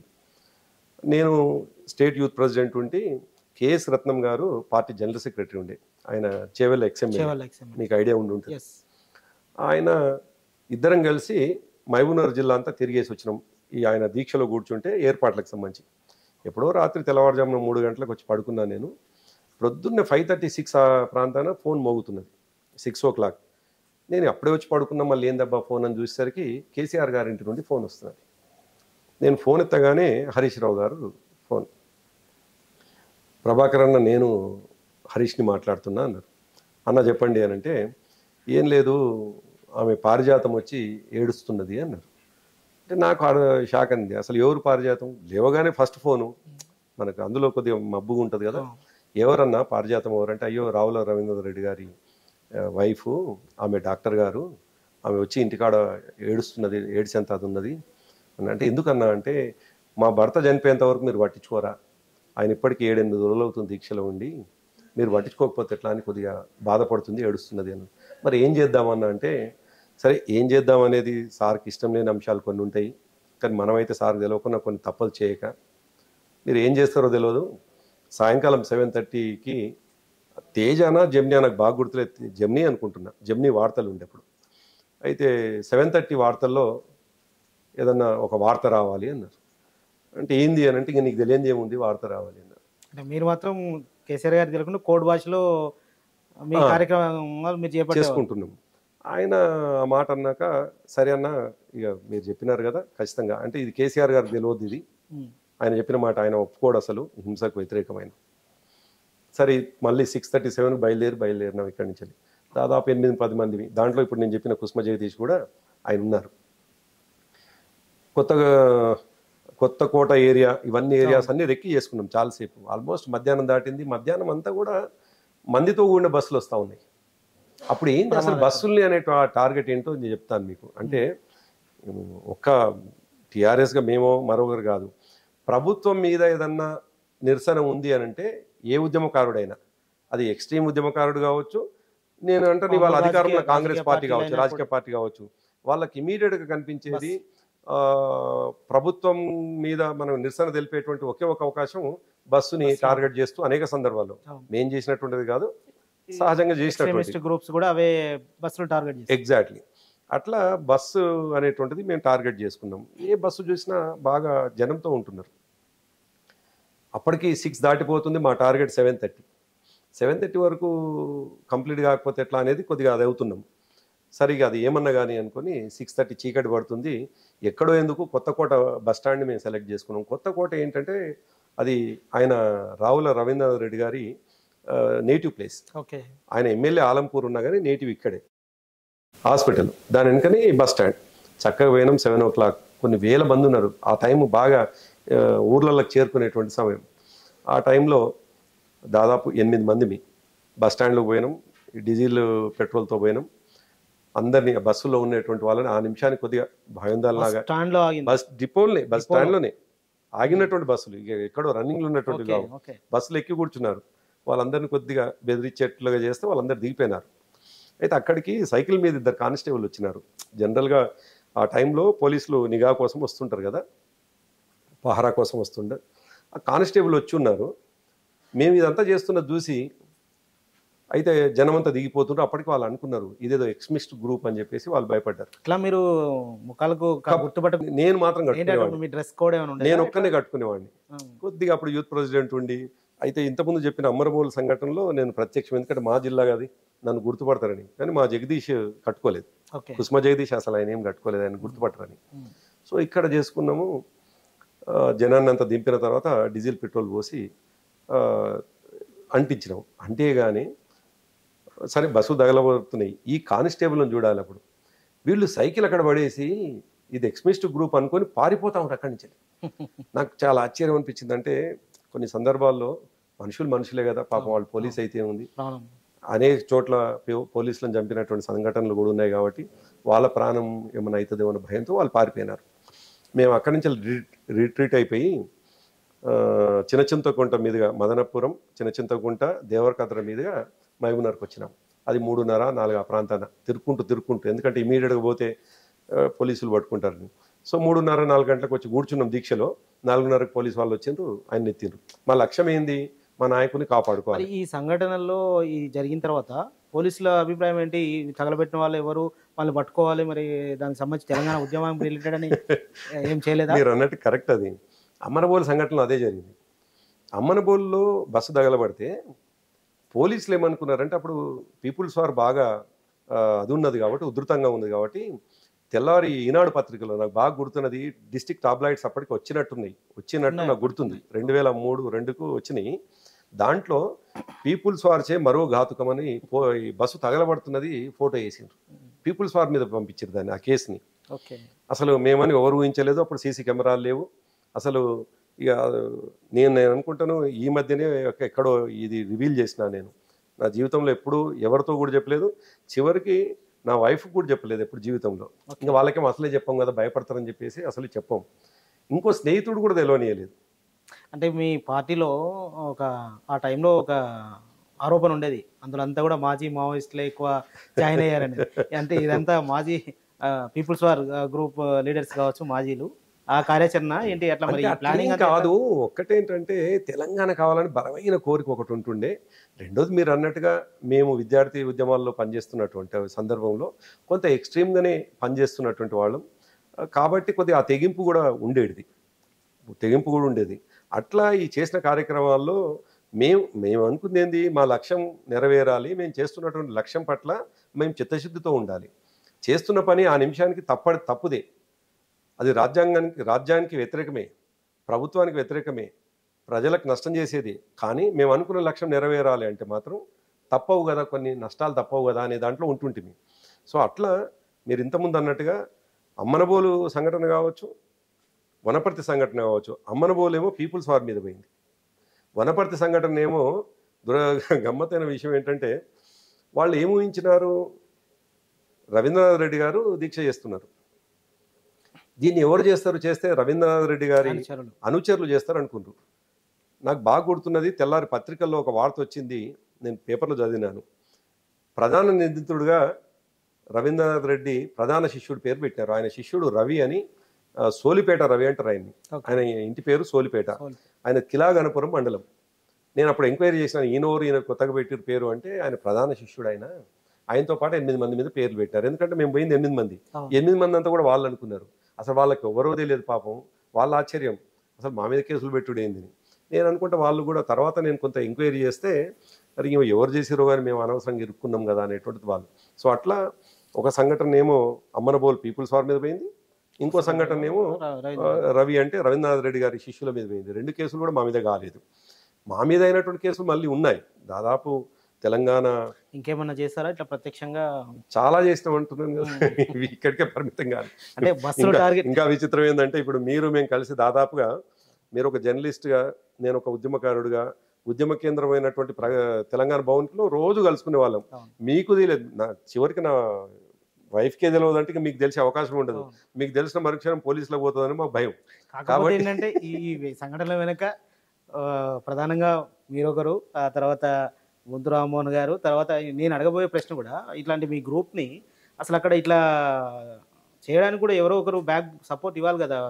కేసీఆర్ గారు కాకపోయినా ఆయన పక్కన ఉన్నటువంటి ఎవరు ఉండేది కాదు సుధాకర్ గారు. మీరు ఓన్గా తీసుకున్నారు. నిజాయితీగా చెప్తున్నాను నేను. కేసీఆర్ గారికి ఇప్పుడు ఇంతకుముందు సంఘటనలేమో వనపర్తి దాంట్లోనేమో హరీష్ రావు గారు చెప్పారు. హరీష్ రావు గారు చెప్పిన మాట ఏంటంటే, కేసీఆర్ గారికి ఇష్టమయ్యే ముచ్చట కాదు ఇది, కానీ మరి ఆయన ప్రాణాన్ని కాపాడుకోవాలి మనం. ఆయన చనిపోయేటట్టున్నాడు, ఈ ప్రభుత్వం ఏమో పట్టించుకుంటలేదు. తన వైఫ్ డాక్టర్ గారు వచ్చేమో ఏడ్చుకుంటూ కూర్చున్నారు. ఇట్లా ఓన్గా మీరే అని హరీష్ రావు గారు చెప్తే మేము చేసిన ప్లాన్. ఇక అమ్మనబోల్ది అయితే అసలు ఈ ప్రపంచంలో ఎవరికి తెలియదు, మా ఇద్దరికి తప్ప, నాకు కుసుమ జగదీష్కు తప్ప ఎవరికి తెలియదు. ఆ తర్వాత మా పార్టీ నాయకులకు కొందరికి తెలిసి ఉండొచ్చు, కానీ కేసీఆర్ గారికి ఆ రాత్రి జరిగింది తెలియదు. కొంతమంది నాయకులకు తెలుసు. మేము ఎక్కడ రివీల్ చేసేవాళ్ళం కాదు. రివీల్ చేస్తే భయం ఏంటంటే, ఆనాటి ప్రభుత్వాలు మా మీద కేసులు పెట్టి ఎక్కడ జైల్లో పంపిస్తాయి అని ఒక భయం ఉంటుండే. అంతేందుకు 2001లో మొట్టమొదటి సంఘటన నల్గొండ బంద్ సందర్భంగా నల్గొండ బస్టాండ్లో మధ్యాహ్నం 11 గంటలకే బస్సులను ధ్వంసం చేస్తే, ఆ కేసులో 2007 వరకు నేను కోర్టు చుట్టూ తిరిగినాను. దాదాపు నాతో పాటు మిత్రులు 4-5 మిత్రులు, ఎలుగోటి వెంకటేశ్వర రెడ్డి అని మా దగ్గర మా కాన్స్టిట్యున్సీ నాంపల్లి జెడ్పీటీసీ ఇదే కుస్మా జగదీష్, అమీర్ అహ్మద్ అని మీకు టీఎస్పిఎస్సి కాదు ఆర్టీఐ కమిషనర్గా పనిచేసినాడు. మేమందరం కలిసి ఆ కేసులో ఉన్నాం 2001లో నల్గొండలో. 2001లో డిసెంబర్లో ఇంకో పెద్ద సంఘటన జరిగింది. అదైతే ఇంకా మరీ టెరిఫిక్ కార్యక్రమం. అది హైదరాబాద్ బంద్ సందర్భం అనమాట. హైదరాబాద్ని బంద్ సక్సెస్ చేయాలి. కేసీఆర్ గారేమో ఒక యూత్ ప్రెసిడెంట్ని కాబట్టి బంద్కు సంబంధించినటువంటి మీరంతా ఏర్పాట్లు చేసుకోండి అని వారు చెప్పిండ్రు. ఏర్పాట్లు అంటే నా ఉద్దేశం బంద్ సక్సెస్ కావాలి. మేమంత సంఖ్యలో లేము నిజానికి. టీఆర్ఎస్ పార్టీ నాట్ ఓన్లీ హైదరాబాద్లో ఏమైనా ఉండొచ్చేమో కానీ హైదరాబాద్లో అసలు పెద్దగా, తెలంగాణలో కూడా మీకు తెలియదు ఏముంది అసలు. ఎవరున్నారు చెప్పండి తెలంగాణ జిల్లాల్లో ఉన్నటువంటి వాళ్ళు. నేనంటాను తెలంగాణ ఉద్యమం ఇంటెన్సిఫై అయిన తర్వాత, అంటే అవుడంటే 9 తర్వాత, అంతకంటే ముందు ప్రజల మద్దతుని మేము 5-10% కంటే ఎక్కువ మంది ఎమ్మెల్యేలు ఎక్కడైనా గెలిచిన చోట వాళ్ళ కార్యకర్తలు వాళ్ళు తప్ప మిగతా ఎక్కడ పెద్దగా లేదు కాదు. కాబట్టి ఆ ఉస్మానియా యూనివర్సిటీ కేంద్రంగా డిసెంబర్ ఏంది మన దీన్ని బంద్ని సక్సెస్ చేయాలంటే మేము ఆలోచన చేసినాం. విద్యార్థుల్ని నేను సెలెక్ట్ చేసుకున్నాను. విద్యార్థుల్ని ఇన్వాల్వ్ చేయడమో కేసీఆర్ గారికి ఇష్టం లేదు, ఆయనకు వ్యతిరేకం.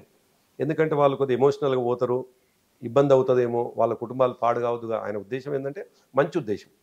నేను వాళ్ళని సెలెక్ట్ చేసుకొని ఆ బంద్ సక్సెస్ చేయాలంటే ఏదో ఒక కార్యక్రమం చేయాలి, తెల్లారి సిటీ అంతా తెలిసి ఉండాలని.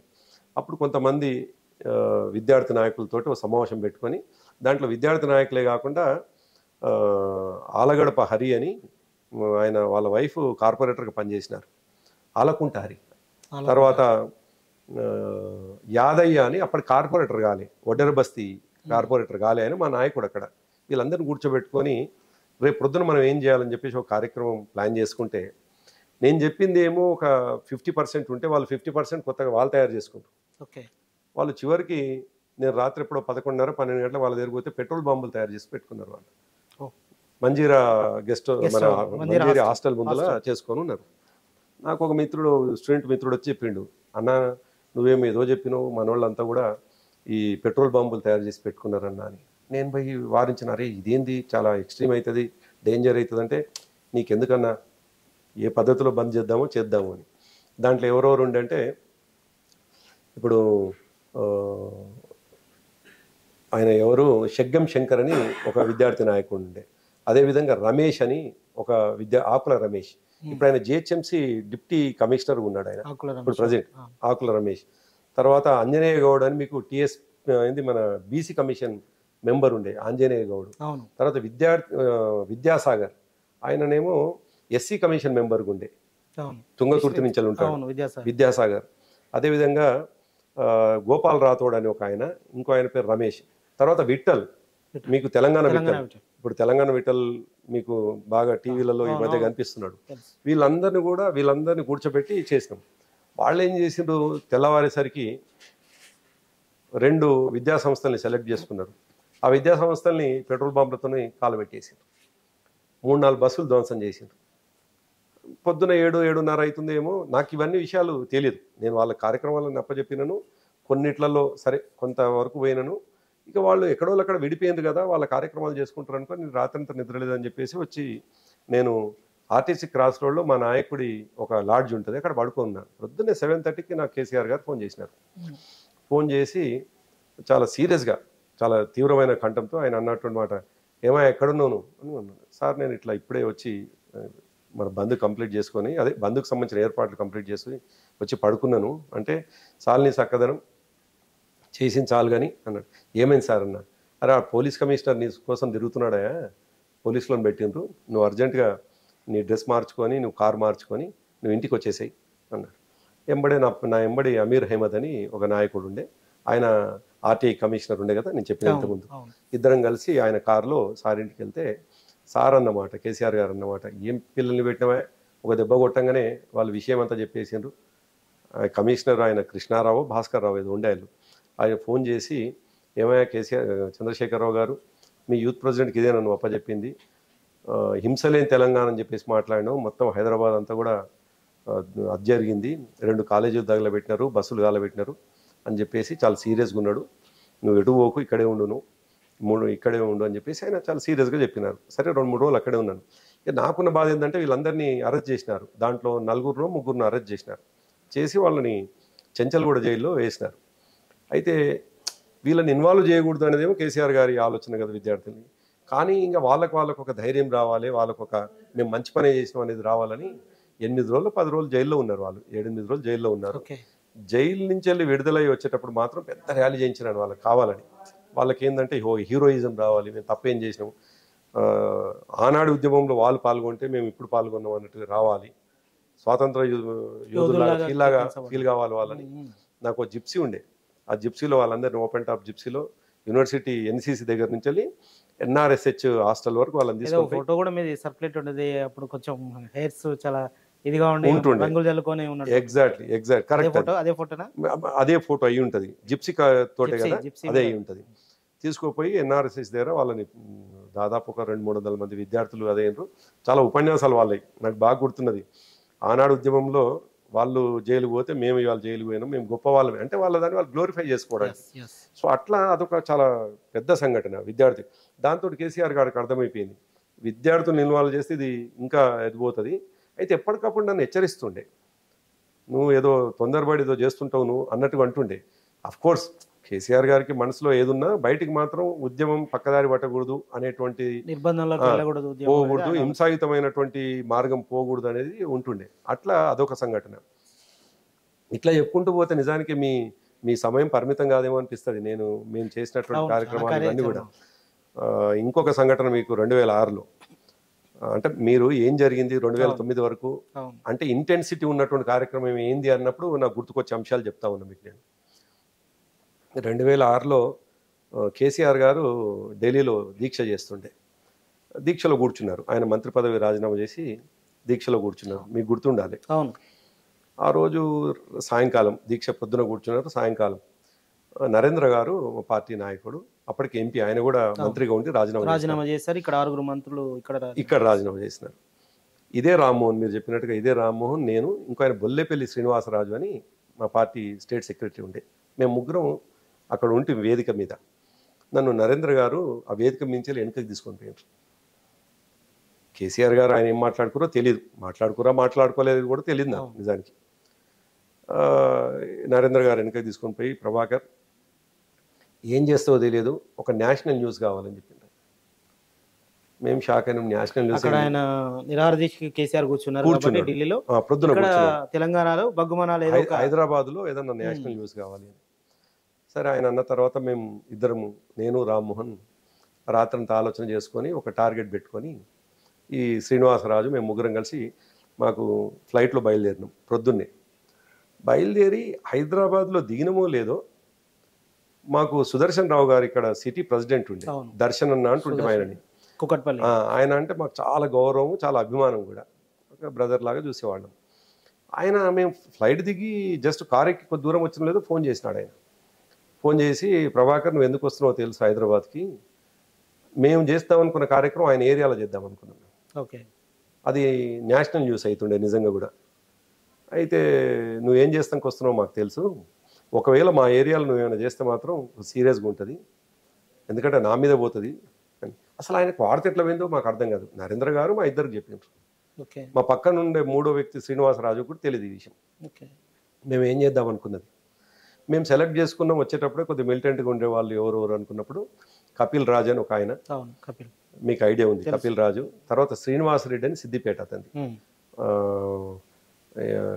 ఇప్పుడు ఎర్ర శ్రీనివాసరెడ్డి అంటారు ఆయన్ని. తర్వాత బాబా ఫసీయుద్దీన్, శ్రీనివాసరెడ్డి అండ్ కపిల్ రాజ్, రామ్మోహన్, నేను, ఇంకొక వ్యక్తి ఇంకా ఆయన గుర్తు రావట్లేదు నాకు. ఈ 6గురం సెలెక్ట్ చేసుకున్నాం. ఈలోపు నాకు దర్శనం నుంచి ఫోన్ వస్తే భయం అయింది, అరే దర్శనం ఇట్లా మాట్లాడింది ఏందని. సరే మా టార్గెట్ని మేము మార్చుకొని మరి ఏదో ఒకటి చేయాలి కదా అని పగలు 11 గంటలకి శ్రీహరి గారు, సినిమా యాక్టర్ శ్రీహరి ఇల్లు ఉంటుంది ఈ అంబేద్కర్ యూనివర్సిటీ పోయే దారిలో, రోడ్ నెంబర్ 14 అనుకుంటుంది, అక్కడ రోడ్ నెంబర్ 46 రోడ్ నెంబర్ 46లో మధ్యాహ్నం అందరు చూస్తుండగా 2 బస్సులని కాలబెట్టేసినాం పబ్లిక్గా, అందరు చూస్తుండగా. అప్పుడు స్టేట్ చాలా సీరియస్ తీసుకున్నది, ఎందుకంటే బంజారా హిల్స్ ఏరియా అంతా కూడా కొద్దిగా VIP zone, high profile zone. ఉద్యమం 2006లో అంత సీరియస్గా చూసినటువంటి సందర్భం కాదు. వాళ్ళు చాలా సీరియస్గా తీసుకున్నారు. అరే హైదరాబాదు, అందులో బంజారాహిల్స్ హై ప్రొఫైల్ ఏరియాలో ఇట్లా అయితే ఎవరు ఉంటారు అనే భయం అదే. అప్పుడు రాజశేఖర రెడ్డి గారు ముఖ్యమంత్రి అయ్యారు. ఆయన చాలా సీరియస్గా చేసి వితిన్ 24 అవర్స్లో ఎవరైతే ఈ దీంట్లో పాల్గొన్నారో వాళ్ళని ట్రేస్ చేసినారు. అట్లా మొట్టమొదటి మేమేం చేసినామంటే మోటార్ సైకిల్ వాడినాం. ఆ మోటార్ సైకిల్ వెనకంగా అంతా స్టిక్కరింగ్ చేసినాం, నెంబర్లు కనపడకుండా. ఒక ఆయన స్టిక్కరింగ్ చేయకుండా కొంత బురద రాసిండు, ఎండిపోయాక బురద కింద పడిపోయింది. అది పడిపోయేసరికి దాంట్లో సీసీ కెమెరాలో చూసినారేమో నెంబర్ ప్లేట్ చూసినారు. ఫస్ట్ లిఫ్ట్ చేసిండ్రు రాత్రి 12 గంటలకు 1 గంటలకు కపిల్ని అరెస్ట్ చేసినట్టుగా తెలిసింది. కపిల్లో ఇంకో శ్రీనివాసరెడ్డిలో, ఖాతా శ్రీనివాసరెడ్డి అంటారు ఆయన పేరు. ఆయన అరెస్ట్ చేసినాక ఎవరెవరు చేశారంటే మా పేర్లు చెప్పారు. ఎవరు? కర్ణ ప్రభాకర్, రామ్మోహన్. మాకు ప్రొద్దున్నే 8:30కి మద్దిపాటి శ్రీనివాసరావు అని ఒక ఇన్స్పెక్టర్ ఉండే, మీరు పేరు వినుంటారు బాగానే. ఆయన డీసీపీగా, ఇప్పుడు ఆయన అడిషనల్ డీసీపీగా ఉన్నట్టున్నారు వారు. అయితే ఆయన ఇన్స్పెక్టర్ ఉండే జూబ్లీ హిల్స్. ఆయన ఫోన్ చేసినాడు పొద్దున్న 8:30కి, ప్రభాకర్ ఏడున్నావు అని. అంటే ఆయన బాగానే నాకు మా దగ్గర చౌటుపల్ల ఎస్ఐగా పనిచేసినాడు. అట్లా కొద్దిగా సాన్నిధ్యం ఉండి భువనగిరిలో పనిచేసినాడు. చౌటుపల్ల అన్న లేదు నేను ఇంట్లో ఉన్నా అంటే, ఏడున్నో నాకు తెలుసు కానీ ఇంకా పోలీస్ స్టేషన్కి వచ్చేయి అన్నాడు. ఎందుకు ఏమైందన్నా అంటే, మీరు చేసింది అంతా కూడా మీ వాళ్ళు చెప్పేసిర్రు, ఇంకా మళ్ళీ దావేయడం ఎందుకు, బయలుదేరండి. మేము నో అది అన్నాను. ఒక 100 మందిని తీసుకొని మళ్ళీ ఇదే దర్శన్ రావు ఎవరైతే వద్దన్నారో ఆయన్ని ఒక 100 మందిని జమ చేసుకొని మమ్మల్ని పోలీస్ స్టేషన్ తీసుకొని పోయి సరెండర్ చేయించారు. అప్పుడు లక్కీగా అసలు ఆ కేసులో బెయిల్ రాకూడదు, బెయిల్ వచ్చింది. ఆ రాత్రి బెయిల్ వచ్చింది. ఆ జైలుకు పోలేదు. మేము జైలుకు పోదామని అన్ని బట్టలు చదువుకొని రెడీ అయిపోయాను. అది కుదరలేదు, బెయిల్ వచ్చేసింది. ఆ తర్వాత మరొక సంఘటన, ఇంకా ఇప్పుడు మీరు కుకట్పల్లిలో చేయాలనుకుంటే కూడా ఈ బస్ తగలబెట్టి, కుకట్పల్లిలో ఏమో దాదాపు ఒక ఆనాడు నిజంగా కూడా మేము అనుకున్న టార్గెట్ కంప్లీట్ చేస్తే ఒకే ప్లేస్లో ఒక 60 బస్సులు ఉంటాయన్నమాట. కుకట్పల్లి బస్ స్టాండ్లో కాదు, బస్ డిపో సృజన మాల్కి ఎదురుగా ఒక ప్రైవేటు బస్సులది ఆంధ్ర ప్రాంతానికి సంబంధించినటువంటి ఒక బస్సు ట్రావెల్స్ వాళ్ళు నిలుపుతారు అక్కడ. అదొక యాడ్ అది. ఇంకా పాపం పేరు ఎందుకు ఇప్పుడు రివీల్ చేయటం, కానీ వాళ్ళది టార్గెట్ చేస్తే ఆ తర్వాత దాని యజమాని నా ఫ్రెండ్ కూడా అయిన తర్వాత చెప్పారు ఎప్పుడైనా ఇట్లా? లేదు లేదు చెప్పలేదు. వాళ్ళ తమ్ముడు నాకు మంచి ఫ్రెండ్.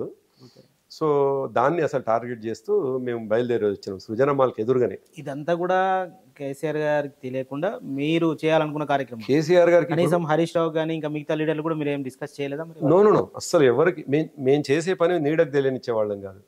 మాకు చెప్పిన పని నరేంద్ర గారికి తప్ప ఇంకోటి తెలియదు, హరీష్ రావు గారు చెప్పింది మాకు తప్ప ఇంకో మనిషికి తెలియదు.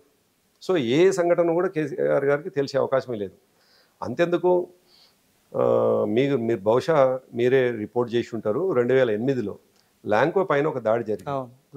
బహుశా మీరు అప్పుడు పార్టీ ఆఫీసు బీట్ చూస్తున్నారు, సీనియర్ జర్నలిస్ట్గా ఉండే మీరు. అయితే ఆ రోజు ఎక్కడ ఆదిలాబాద్ కాదు, నిజామాబాద్లో ప్రణబ్ ముఖర్జీ గారు వచ్చినారు. ఎలక్షన్ దేనికి వచ్చినారు, కార్యక్రమంకి వచ్చినారు. ఆయన వెంబడి లగడపాటి రాజగోపాల్ ఉండే. రాజగోపాల్ ఒక ఉద్యమకారుడు అడ్డం పోతే ఆయన కాలు మించలు కారెక్కిచ్చారు, పెద్ద ఇష్యూ అయింది. ఆ విషయం మాకు తెలిసింది. మేము భవన్లో ఉన్నాం, దాదాపు 200 మంది ఉంటుంది. మేము అనుకుంది ఏంటంటే ఆ పక్కనే ఒకటి సర్కిల్ ఉంటుంది, ఆ సర్కిల్లో లగడపాటి రాజగోపాల్ విగ్రహం కాదు దిష్టిబొమ్మ దగ్ధం చేయాలని మేము అనుకున్నాం. ఎవరో ఒక మిత్రుడు చెప్పిండు, ఇక్కడ పక్కనే రాజగోపాల్ ఆఫీస్ ఉంటుంది, ఆఫీస్ దగ్గరే ఉంటుంది అంటే పోయి నిరసనకు పోదామని చెప్పేసి అనుకున్నది. ఆడికి పోతే అక్కడే కంకర కుప్పలతో జగదీష్ రెడ్డి గారు, రామ్మోహన్ గారు, నేను అంటే గుర్తుపట్టే వాళ్ళం. మేము 10 మంది గుర్తుపట్టే వాళ్ళం మేము. ఇక మిగతా వాళ్ళు మా 150 మంది వాళ్ళు ఎవరో అందరు కార్యకర్తలు. మేము దాడి చేస్తుంటే పక్కనే ఒక న్యూస్ ఛానల్ ఉండే, లైవ్ పెట్టినారు వాళ్ళు. దాంట్లో ఒక్క అద్దం మిగలలేదు. ఎన్టీవీ పక్కనే ఉంది, ఒక అద్దం మిగలలేదు. అక్కడే ఉన్నటువంటి దాదాపు BMW కార్లు, ఒక 5 BMW కార్లు, బెంజ్ కార్లు అవన్నీ కూడా పగిలిపోయినాయి. ఒకరిద్దరికి ఏదో గాయాలైనాయి అని అన్నారు, ఎంతవరకు కరెక్టో తెలియదు. లోపల వాళ్ళే అటెంప్ట్ టు మర్డర్ పెట్టినారు మా మీద. లోపల ఉన్నటువంటి వాళ్ళ గాయాలైనాయి అని అటెంప్ట్ టు మర్డర్ కేసు పెట్టినారు. అది మొన్న 2014 వరకు ఆ కేసు కొనసాగింది. 2014 వరకు మేము రెగ్యులర్ కోర్టుకు అటెండ్ అయినాం, మేము ముగ్గురం కూడా. అయితే ఆ కేసులో దాడి జరిగిన తర్వాత ఈ లైవ్లో కేసీఆర్ గారు చూసినారు. చూసి ఫోన్ చేసి కోపడ్డారు, మీరంతా టీవీలో అవపడుతూనే ఉన్నారు, మీరు లైవ్లో పడుతుంటాయా మిమ్మల్ని కంపల్సరీ అరెస్ట్ చేస్తారు, ఇంకా మీరు హైదరాబాద్లో ఉండడం శ్రేయస్కరం కాదు, ఎక్కడికైనా వెళ్ళిపోండి అని చెప్పినారు. ఎందుకు సార్ మరి సరెండర్ అవుతాం కదా అంటే, రాజశేఖర్ రెడ్డి రెండోసారి ప్రభుత్వానికి వచ్చినాడు ఆయన. ఓకే, రెండోసారి కాలే, మొదటిసారి చివరిలో ఎన్నికల 2008 సెప్టెంబర్ ఇది నేను చెప్పేది. 2009కి మళ్ళీ వచ్చినాడు. 2008 సెప్టెంబర్ నెల, నాకు బాగా గుర్తున్నది. సెప్టెంబరు 23-24 తేదీలు ఇవి, 24 తేదీల్లో జరిగింది. అయితే ఆయన సీరియస్గా ఉంటాడు, రాజశేఖర రెడ్డి ఊరుకునేవాడు కాదు అని అన్నట్టుగానే, సరే మేము కొద్ది రోజులైనా అండర్ గ్రౌండ్ పోదామని చెప్పేసి మేము ముగ్గురము ప్లస్ ఇంకో ఇద్దరు మిత్రులు, బాలమల్లు అని శ్రీనివాసరెడ్డి అని, వాళ్ళిద్దరు కలిసి మేము 5గురము తుంగభద్ర చూద్దాము. నాకెందుకు తుంగభద్ర చూడాలని చాలా కాలం నుంచి వెళ్ళి ఒక ఆసక్తి. తుంగభద్ర నది పైన జరిగిన ఆనకట్టలు కావచ్చు, ఇదంతా కూడా కొంత ఆసక్తి ఉండి అటువైపు వెళ్ళాం మేము. వెళ్తే అర్ధరాత్రి, అంటే ఆనాడు పోలీసు వాళ్ళు ఎంత సీరియస్గా ఉండే అంటే ఆ సంఘటన పట్ల ఒక తీవ్రవాదుల్ని పట్టుకున్నట్టుగా, ఒక తీవ్రవాదుల్ని అనాలి, ఆ టైప్లో మమ్మల్ని పట్టుకోవడానికి మా ఫోన్ని ట్రాక్ చేసి మేము అర్ధరాత్రి ఎప్పుడో 2:30 ప్రాంతాన్ని హంపి పోయి పడుకున్నాం. రాత్రి హంపి పోయి పడుకుంటే పొద్దున్నే 2:30కు ఇదే మద్దిపాటి శ్రీనివాసరావు, మళ్ళీ నేను ఇంతకుముందు చెప్పినటువంటి మద్దిపాటి శ్రీనివాసరావు, ఆయన టాస్క్ ఫోర్స్లో ఉండే. టాస్క్ ఫోర్సు బహుశా ఆయన ఏసీపీగా ఉండే ఆయన, ప్లస్ నవీన్ రెడ్డి అని ఒక ఇన్స్పెక్టర్, ఆయన నా మిత్రుడే, ఆయన భువనగిరిలో పనిచేస్తుండే. ఆయనతో పాటు ఇప్పటికీ గుర్తున్నది శ్రీనివాస్ అని ఒక కానిస్టేబుల్, ఇంకో ఆయన పేరు ఏదో ఉంది. వీళ్ళు అర్ధరాత్రి వచ్చినారు. వచ్చి మా డోర్ కొడితే నా దగ్గర సర్వీస్ రివాల్వర్ ఉన్నది, లైసెన్స్డ్ రివాల్వర్ ఉన్నది, సర్వీస్ రివాల్వర్ కాదు, లైసెన్స్డ్ రివాల్వర్ ఉన్నది. అయితే అది ఓన్లీ స్టేట్ పరిమితమైనటువంటి రివాల్వర్, పక్క రాష్ట్రానికి. ఆనాడు ఎందుకో నా కారులో, నాతోటే రెగ్యులర్గా ఉంటుంది కాబట్టి నా కారులో ఉండిపోయింది. మేము ఇంటికి పోకుండా చక్కగా వెళ్ళిపోయినాం. పక్క రాష్ట్రం ఇల్లీగల్ తీసుకుని పోవడం, రివాల్వర్ని పక్క రాష్ట్రం తీసుకుపోవడం ఇల్లీగల్. నేను భయపడేది ఏంటంటే, డోర్ కొడుతుంటే అక్కడ కొన్ని కమ్యూనల్ ఇష్యూస్ అవుతున్నాయి ఆ ఏరియాలో, బళ్ళారి, హోస్పేట, ఆ ఏరియాలో కమ్యూనల్ అవుతున్నాయి. కమ్యూనల్ సంబంధించిన ఇష్యూ ఏమో, పోలీస్ చెకింగ్కి వచ్చేదేమో, ఈ రివాల్వర్ని ఎట్లా దాచిపెట్టాలని నేను భయపడుతున్నా. వచ్చి డోర్ కొట్టినటువంటి వాళ్ళు హిందీలో అడుగుతున్నారు, ఆప్ కహాసే ఆయే అని అడుగుతున్నారు. మేమంటారు హైదరాబాద్ సే అని నేను చెప్పినాను. నేను జగదీష్ రెడ్డి గారు ఒక రూమ్లో పడుకున్నాం, ఇట్లా వేరే రూమ్లలో పడుకున్నాం, 3 రూమ్లలో 6గురం పడుకున్నాం.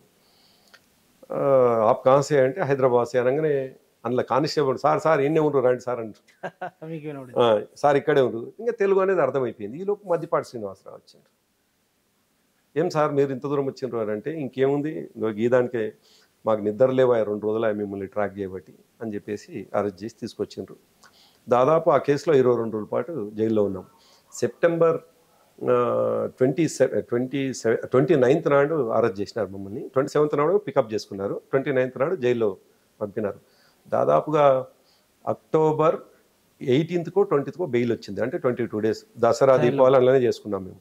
సో అది కూడా ఒక సంఘటన చాలా మరపురంది. ఎందుకంటే జైలుకు మొట్టమొదటిసారి పోయినటువంటి తెలంగాణ ఉద్యమంలో అన్ని రోజుల పాటు జైలు పోయినటువంటి వాళ్ళు ఎవరు లేరు.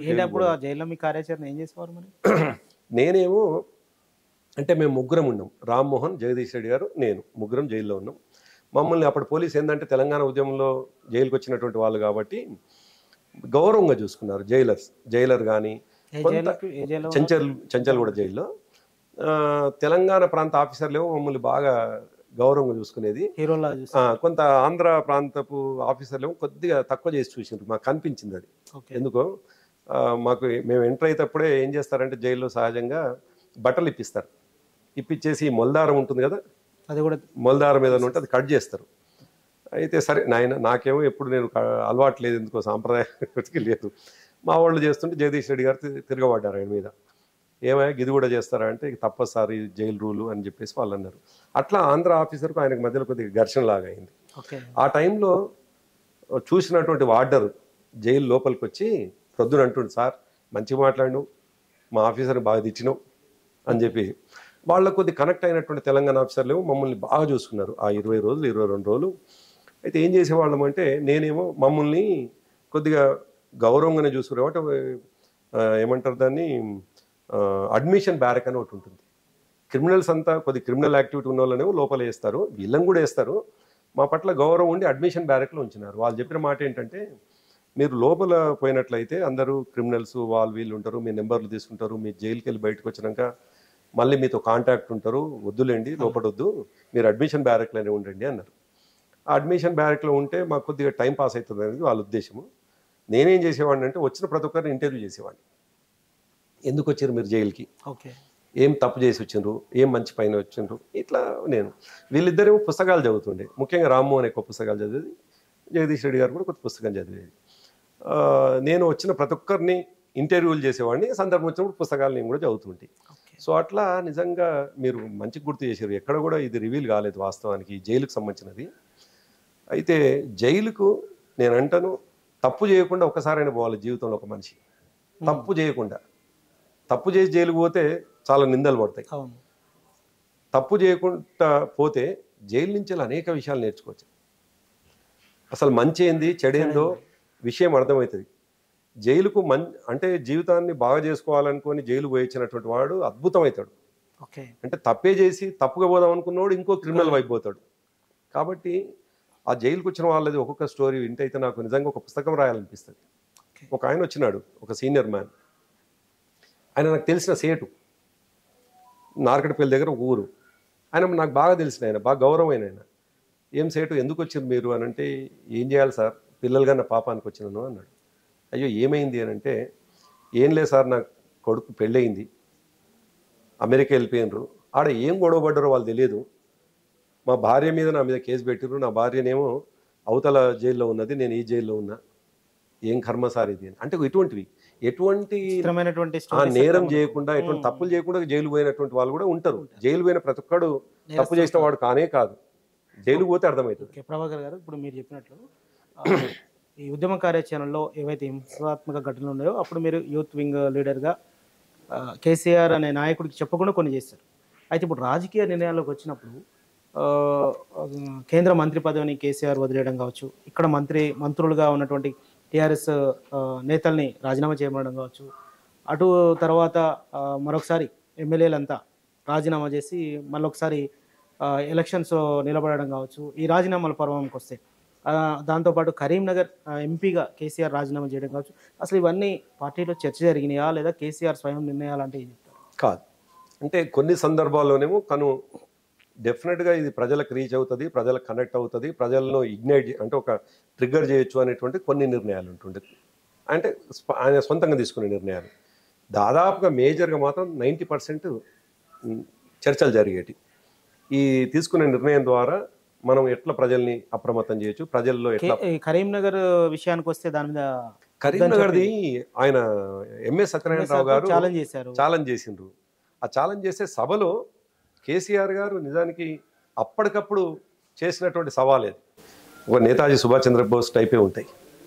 ఎట్లయితే ప్రజల్ని ఆ సమయానికి కనెక్ట్ అవుతారో 69 ఉద్యమంలో మరిచెన్నారెడ్డి గారి ఉపన్యాసాలు అట్నే ఉంటుండే. అంటే ఇప్పుడు ఈ నిర్ణయం మరి ఆయన సొంతంగా తీసుకున్నారు కాదు, చాలా నిర్ణయాలు పార్టీలో జరిగింది. తర్వాత జరిగిన చర్చ అంటే మరి కేసీఆర్ నిర్ణయాన్ని సమర్థించారా, నేతలంతా విమర్శించారు, ఎట్లా? అంటే చాలా సందర్భాలు ఏం జరుగుతుండే సుధాకర్ గారు, కేసీఆర్ గారి నిర్ణయాన్ని ఆ నిమిషానికి అరే ఇది సరైంది కాదేమో అనుకున్న మా నాయకత్వం అంతా కూడా కాలక్రమేణా వారి నిర్ణయమే సరైంది అని అనేక సందర్భాలు అనుకున్నాం. దాదాపు 99% కేసీఆర్ గారు తీసుకున్న నిర్ణయాలే సక్సెస్ అయినాయి.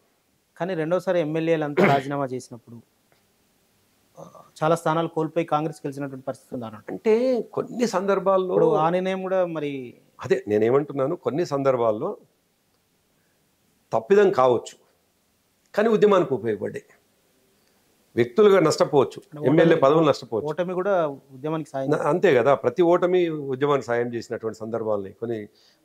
కొన్ని సందర్భాల్లో కేసీఆర్ గారి నిర్ణయం ఆ నిమిషానికి తప్పనిపించవచ్చు, కాలక్రమేణా అది కరెక్ట్ అయింది అనేటువంటి సందర్భాలు అనేకం ఉన్నాయి, ఒకటేం కాదు.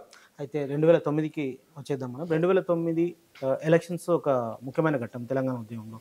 మీరు కాంగ్రెస్కు వ్యతిరేకంగా, ఆనాడు ఉన్నటువంటి రాజశేఖర రెడ్డి గారి నాయకత్వం కాంగ్రెస్కు వ్యతిరేకంగా మీరు మహాకూటమిలో చంద్రబాబుతో కలిసి వెళ్ళడం అనేది, ఆ నిర్ణయం ఎవరిది? నాకు తెలిసినంత వరకు ఆ నిర్ణయాన్ని కేసీఆర్ చాలా తీవ్రంగా వ్యతిరేకించాడు. ఆయన పీఆర్పీతో వెళ్ళాలనుకున్నాడు. పార్టీ నేతలంతా ఒకవైపు, ఆయన ఒకవైపు ఆలోచించాల్సినటువంటి పరిస్థితి ఏర్పడింది. మరి ఇక్కడ ఎలా ఆయనని కాంప్రమైజ్ చేసి ఇటు మహాకుటుంబంలోకి తెచ్చారు. దానికి ఎవరు కీ రోల్? అంటే ఒక రకంగా చెప్పాలంటే అంటే కేసీఆర్ గారు ఎవరికి ఇన్ఫ్లుయెన్స్ గారు. మీరు ఇంత పార్టీకి సంబంధించినటువంటి అంతర్గత విషయాన్ని కూడా అడగలుగుతున్నారంటే మీరు మమ్మల్ని చాలా దగ్గరగా చూసిండ్రు కాబట్టి అడుగుతున్నట్టు. వేరే వాళ్ళకి అడిగేటువంటి అవకాశం లేదు నిజానికి. ఆయనని ఇన్ఫ్లుయెన్స్ చేయడం ద్వారా తీసుకున్నటువంటి నిర్ణయం అది.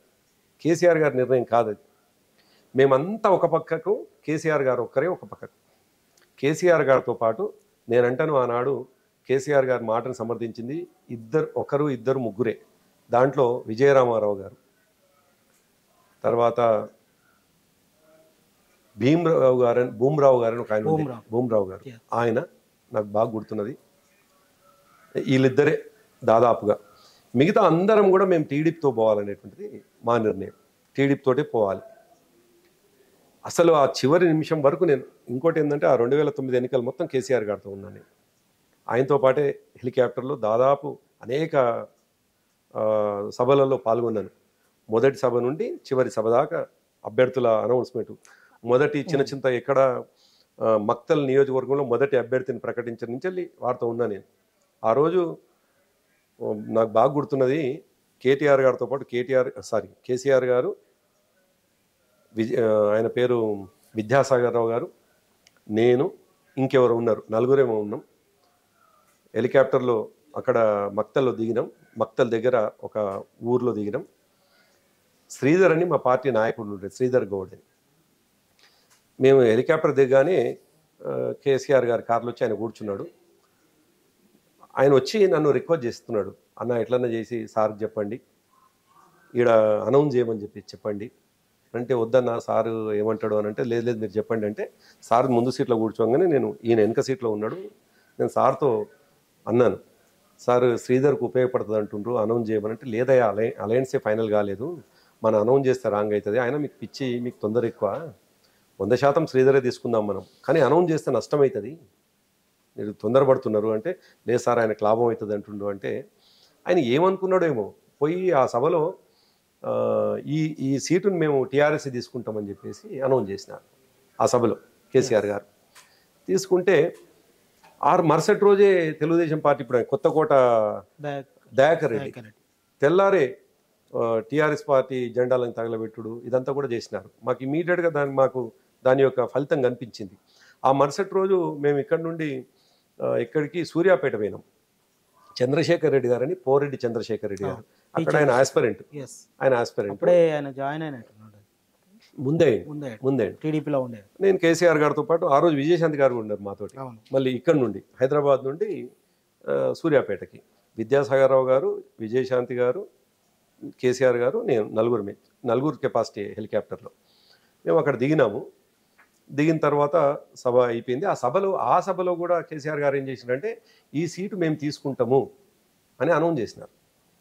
అనౌన్స్ చేసేసరికి సరే అక్కడ అనౌన్స్ చేసినారు. ఆయన హెలికాప్టర్ వారితో పాటు నేను పోయినాను. ఆయన గొంతు పోయింది కేసీఆర్ గారిది, నాకు బాగా గుర్తుంది. గొంతు పోతే నన్ను అన్నాడు, నేను హెలికాప్టర్ దగ్గర చేరుకునే లోపు ఒక వజా అని ఒకటి ఉంటుంది, మన తెలంగాణలో వజా అంటాము, కర్రలు, అవి గొంతులు వేసుకుంటే గొంతు సరి అవుతుంది, అది తెప్పించి పెడతామి నేను హెలికాప్టర్ దగ్గరకు వచ్చేలోపు అని అన్నారు. నేను తెప్పించి హెలికాప్టర్ దగ్గర చేరుకుంటే ఆయన అన్నారు, నువ్వు నాతో రాకు, నువ్వు ఇక్కడే ఆగిపో. చంద్రశేఖర్ రెడ్డి గారు పెద్ద మనిషి, ఆయన కొద్దిగా గమ్మత్తుగా ఉన్నాడు. ఆయన అంటే పొలిటికల్ తెలియదు ఆయనకు, పెద్ద పోలీస్ ఆఫీసరే కానీ పొలిటికల్ తెలియదు ఆయనకు. నువ్వు ఉండి సాయంకాలం ఇక్కడి నుంచి నువ్వు ఇటు వచ్చాయి, నేను ఈ నుంచి భువనగిరి పోతా అన్నారు. ఆయన అక్కడి నుంచి భువనగిరికి ఫ్లై అయ్యిండ్రు. నేను చంద్రశేఖర్ రెడ్డి గారి దగ్గర కూర్చొని, ఆయన వాళ్ళ అబ్బాయి అంతా కూర్చొని నెక్స్ట్ ఫర్దర్గా ఎట్లా పోవాలని ప్లాన్ చేసుకొని, ఆయన ఫ్లై అయిందో లేదో ఈ లోపు నాకు జిట్టా బాలకృష్ణారెడ్డి గారు ఇప్పుడు లేరు, ఆయన భువనగిరి, ఆయన ఎక్స్పెక్ట్ చేసినాడు. ఇది కూడా ఎక్కడ రివీల్ కాలేదు ఇప్పుడు నేను చెప్పేది. ఆయన నాకు ఫోన్ చేసి, అన్న నువ్వు సార్ తోటే ఉన్నట్టున్నావు, నువ్వు ఏం చేస్తావో తెలియదు, సార్కి ఎట్లా చెప్పి వచ్చేసరికి ఇక్కడ అనౌన్స్ చేయాలి, భువనగిరి అనౌన్స్ చేయాలి. ఎందుకంటే మక్తల్ అనౌన్స్ అయిపోయింది, అమర్చింత్ అప్పుడు అమర్చింత్ కాదు మక్తల్ వచ్చింది, కాన్స్టిట్యున్సీగా మారింది, అదైపోయింది. సూర్యాపేట కూడా అంటే కాదు, సూర్యాపేట అట్లా అనౌన్స్ చేయలేదు సారు, మేము తీసుకుంటా అన్నాడు తప్ప టీఆర్ఎస్ మన అభ్యర్థి పేరు చేయలేదు. అయినా నువ్వు బాలకృష్ణారెడ్డి ఎక్స్పెక్ట్ చేయకట్లా, నష్టం జరుగుతున్నది. ఎందుకంటే అప్పటికి నాకు ఫీడ్బ్యాక్ వచ్చింది, ఈ శ్రీధర్ గౌడ్కు అనౌన్స్ చేయడంతో బాగా తిరుగుబాటు వచ్చింది, నీకే అవుతుందేమో కానీ నువ్వు తొందరపడకు, వీళ్ళు ఎక్స్పెక్ట్ చేయకు అని నేను అన్నాను. లేదు లేదు మా వాళ్ళు అందరూ చాలా సీరియస్గా ఉన్నారు ఇక్కడ, ఎట్టి పరిస్థితుల్లో కూడా అనౌన్స్ చేయాల్సిందే. అయినా నేను సార్తో లేని, నేను సూర్యాపేటలో ఆగిపోయినా. కేసీఆర్ గారు భువనగిరికి వచ్చిండ్రు అన్నట్టుగానే కేసీఆర్ గారు భువనగిరిలో దిగిండ్రు. సభ అయిపోయింది. పాపం ఆయన దురదృష్టం ఏంటంటే సభ అయిపోయి ఇట్లా బయటకు వెళ్తుండ్రు, బాలకృష్ణారెడ్డి గారు అనుచరులు పోయి కేసీఆర్ గారిని కార్ని కొట్టడము అది ఇది చేసిండ్రు, కొద్దిగా డిస్టర్బ్ చేసిండ్రు. ఆయన కొద్దిగా హర్ట్ అయ్యిండ్రు. కేసీఆర్ గారికి బాలకృష్ణారెడ్డి అంటే బాగా అభిమానం. నా తర్వాత యూత్ ప్రెసిడెంట్ ఉండే, నేను 2007 వరకు యూత్ ప్రెసిడెంట్ని, 7 నుండి 8 వరకు ఆయన యూత్ ప్రెసిడెంట్. నేను చాలా సందర్భాల్లో గమనిస్తుంటే, మా జిల్లా వాడే కదా ఆయన, అంటే కేసీఆర్ గారికి ఎందుకో చాలా అభిమానం ఉంటుండే. సంబరాలని కూడా ఆయనకు తెలంగాణ సంబరాలు అప్పచెప్పిండు. ఆయన సక్సెస్ఫుల్ కూడా చేసిండు పాపం. అయితే ఆయన ఆ తొందరపడకపోతే ఆ రోజు ఆయన సీటు భువనగిరి కాకపోతే ఆలేరన్న ఇయ్యాలనేటువంటిది కేసీఆర్ గారికి బలంగా ఉండే, బాలకృష్ణారెడ్డికి. అయితే ఆ రోజు ఎప్పుడైతే కార్ని అది చేసిండ్రో కొద్ది బాధపడ్డాడు. బాధపడ్డా కానీ ఏదో ఆవేశంతో చేసిర్రు అనుకోండు. అక్కడి నుంచి వెళ్ళి కేసీఆర్ గారు హైదరాబాద్ తన ఇంటికి వచ్చే లోపే నేను సూర్యాపేట కంప్లీట్ చేసుకొని రాత్రి 10ంటికి నేను వచ్చినాను. మేము చేరుకున్న 5-10 నిమిషాలకేమో స్క్రోలింగ్ వస్తుంది టీవీలో. ఆ స్క్రోలింగ్ ఏమొస్తుందంటే అజ్ఞాతంలోకి జిట్టా బాలకృష్ణారెడ్డి, ఎవరికి ఫోన్లో అందుబాటులో లేని జిట్టా బాలకృష్ణారెడ్డి అని ఇట్లా వస్తుంది. కేసీఆర్ గారు కొద్దిగా బాధపడ్డారు. అరే నేను ఏమనలేదు, నిజానికి అప్పటికే అభిమానంతో ఉండే. ఇక అప్పుడు కొద్దిగా బాధపడ్డాడు. అరే ఇట్లా తొందరపడుతున్న పిల్లగాడు ఎందుకు ఇట్లా తొందరపడాల్సింది కాదు కదా అని బాధపడ్డాడు. అట్లా కేసీఆర్ గారు ఆ రోజులు, అప్పుడు నేను ఆల్మోస్ట్ 2009 ఎన్నికల్లో ఆయనతోటే ఉన్నాను. పిఆర్పి వైపు ఎస్ అయితే అచ్చా దీని సీక్వెన్స్లో ఇవన్నీ గుర్తుకొచ్చినాయి. అయితే అప్పుడు ఎట్టి పరిస్థితిలో కూడా పిఆర్పితో పోవాలనేటువంటిది ఏమో కేసీఆర్ గారికి. అంటే కేసీఆర్ గారి ఆలోచన ఉందంటే టీడీపీ సమైక్యవాద పార్టీ కదా, సమైక్యవాద పార్టీతో పోతే తెలంగాణ ప్రజలు ఇష్టపడతారో ఇష్టపడరో అని. మేమేమో బలమైన పార్టీతో పోతే, అప్పటికే పార్టీ ఉంది కదా, బలమైన పార్టీతో పోతే బాగుంటుందేమో, అధికారం లేని పార్టీ అది, ప్రతిపక్షంలో ఉన్న పార్టీ. పిఆర్పితో పోవడం అది కొత్త పార్టీ, సినిమా యాక్టరు, కొంత యూత్లో ఎమోషన్ ఉంది. తెలంగాణ ఉద్యమం ఏమో ఇక్కడ ఉన్నది, యూత్లో ఎమోషన్ ఉన్నది. 2 క్లబ్ అయితే అది నిజంగా కూడా వచ్చినాయేమో. మేమందరం కలిసి ఆ రోజు ఎటువంటి సంఘటన అంటే 2 గంటల 10-15 నిమిషాలు అవుతుంది దాదాపుగా. 2 గంటలు కొద్దిగా కేసీఆర్ గారికి మీకు కూడా తెలుసు, కొద్దిగా ఈ విశ్వాసాలు ఎక్కువ, టైమింగ్స్ ఇవన్నీ కూడా విశ్వాసాలు కొద్దిగా ఉంటాయి. ఆయనకి ఎవరో 2 గంటల 45 నిమిషాల తర్వాత బాగలేదు, ముహూర్తం బాగలేదు అని ఎవరో చెప్పుంటారు. మేమందరం ఒక రూమ్లో కూర్చున్నాం పైన, కేసీఆర్ గారి కుటుంబ సభ్యులు మేమంతా కూడా. అప్పుడు నాకు బాగా గుర్తు, అంటే మా అందరి ఆలోచన ఏంటంటే టీడీపీకి పోవాలి కదా అని కేసీఆర్ గారు ఇష్టపడుతున్న ప్రతి నాయకుడిని పిలుస్తున్నాం, ఆయనతో చెప్పిస్తున్నాం టీడీపీకి పోతేనే లాభం అవుతుంది అని. అట్లా అశోక్ తేజ గారిని పిలిపించినాం, సుద్దాల అశోక్ తేజ గారు కూడా వచ్చి కూర్చోగానే, ఆ తేజ ఏమనుకుంటారు బయట అంటే టీడీపీకి పోతేనే బాగుంటుంది అంటారు సార్ అని ఆయన చెప్పడం. ఇట్లా కేసీఆర్ గారికి ఇష్టమైన మనుషులందరితో చెప్పిస్తున్నాం. ఆయనకి ఇష్టం అనిపించట్లేదు. సరిగ్గా 2:15కో 2:20 నిమిషాలకి కన్నబాబు అని ఒక ఎవరు పిఆర్పికి సంబంధించినటువంటి నాయకుడు ఫోన్ చేసినాడు. నేను ఆ రూమ్లోనే ఉన్నాను, కార్నర్కు ఫోన్ ఉన్నది. హరీష్ రావు గారు ఫోన్ ఎత్తిండ్రు. ఫోన్ ఎత్తితే అప్పుడు కూడా అంటే సీట్లు సెట్ అవుతలేదు, వాళ్ళేమో ఎక్కువ, మేమేమో ఎక్కువ అంటున్నాం, వాళ్ళు తక్కువ అంటున్నారు. ఆ టైంకి కూడా వాళ్ళు అంటున్న దాని మీదనే వాళ్ళు ఫిగర్ చెప్పేసరికి కేసీఆర్ గారు కోపానికి వచ్చా, వీళ్ళ బుద్ధి రాదు, మనం ఒక తీరుగా ఆలోచిస్తే ఇంకో తీరుగా వీళ్ళు ఆలోచిస్తున్నారు అని చెప్పేసి ఫోన్ పెట్టి అని చెప్పేసి హరీష్ రావు గారిని కొద్దిగా వారించారు. ఫోన్ పెట్టేసి వాళ్ళు ఇంతే ఉంటారని. ఈలోపు వీళ్ళిద్దరు కలిసి చంద్రబాబు నాయుడు గారు మాట్లాడతారని, అంతా మేము పార్టీ అంతా కూడా చంద్రబాబు మాట్లాడతారని, సార్ మాట్లాడితే ఏదో బహరాల్ టీడీపీతో పోతేనే లాభం అవుతుంది అనేటువంటి ఒక ఒత్తిడి మా వైపు నుంచి జరిగిన ఒత్తిడి. కుటుంబ సభ్యులు కావచ్చు, మేమందరం కలిసేది, ఇది అందరికీ తెలిసిందే. మీలాంటి సీనియర్ జర్నలిస్ట్ కూడా ఒక నైట్ నాకు తెలిసి నైట్ కాల్ వచ్చింది, వచ్చి మీ చేస్తున్న ఒక ఛానల్లో ఈ బ్రేకింగ్ ఏమని చెప్పి కేసీఆర్ గారు టీడీపీతో వెళ్తున్నాము, టీడీపీతో వెళ్ళడం లేదు పిఆర్పితో, అది ముందు రోజు రాత్రి.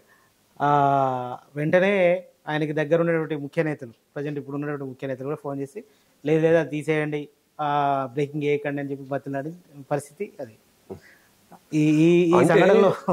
మీరు అన్నట్టుగా ఇంకా కొద్దిగా ఒక అడుగు ముందుకేస్తే, ఆ రోజు నేను చెప్పే 2 గంటల ఆ ప్రాంతం, 2:15 ఆ ప్రాంతం, ఎప్పుడైతే కన్నబాబుతో ఫోన్ పెట్టేసిండ్రో విత్ ఇన్ 10-15 మినిట్స్లో కేసీఆర్ గారికి ఆత్మీయుడైనటువంటి కొద్ది అత్యంత సన్నిహితుడైనటువంటి ఒక డాక్టర్ వచ్చిండ్రు. పిఆర్పికి అనుకూలంగా వెళ్ళాలనేటువంటిది పిఆర్పి తరఫున ఆయన ఏంటి అది తీసుకొని వచ్చినాడు, రాయబారం తీసుకొని వచ్చినాడు. ఆయన వస్తే మా అందరికి ఇష్టం లేదు కదా. మేము ఏం చేసినామంటే కింద కేసీఆర్ గారి ఇంట్లో కింద ఒక రూమ్ ఉంటుండే. ఆ రూమ్లో ఆయన వాష్రూమ్కి వెళ్తే ఆయన లోపలేసి మేము బయటికి వెళ్ళి గడియ పెట్టినాం. ఇది పిఆర్పి పంపించిన ఆఫర్ని తెలియకుండా కేసీఆర్ గారికి తెలియద్దని, ఈ ముహూర్తం వద్దని. అయితే ఆయనని గడి వేసి లోపల డాక్టర్ గారు ఉన్నారు, కేసీఆర్ గారికి తెలియదు. ఆయన వచ్చి మేమందరం కలిసి, నేను ఒక్కడిని కాదు మేమందరం కలిసి అది అప్పటికప్పుడు పుట్టిందే. నిజానికి ఎగ్జాక్ట్గా వీళ్ళని కాదు కానీ గడి వేసింది మాత్రం బాగా గుర్తున్నది నాకు. ఆయన లోపలనే ఉన్నారు, ఆయనకు తెలియదు అసలు ఇంకా డోర్ తెరుచుకుంటలేరు, కేసీఆర్ గారు పైన ఉండని. ఎప్పుడైతే చంద్రబాబు నాయుడు గారు కేసీఆర్ గారు మాట్లాడుకున్నారో విత్ ఇన్ సెకండ్స్లో, అప్పుడు బాగా మన ఇన్నోవా కార్లు, వైట్ ఇన్నోవా కార్లు తీసుకున్నాం మేము, వైట్ ఇన్నోవా కార్.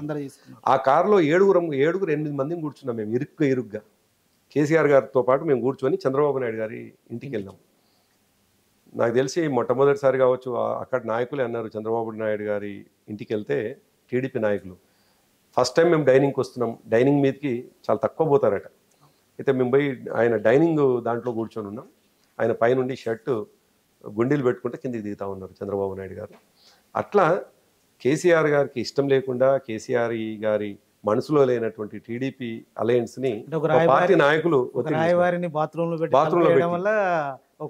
అంటే అఫ్ కోర్స్ ఒకవేళ కేసీఆర్ గారికి ఆ డాక్టర్ గారు ఎదురైతే మనసు మారుతుండేనేమో తెలీదు.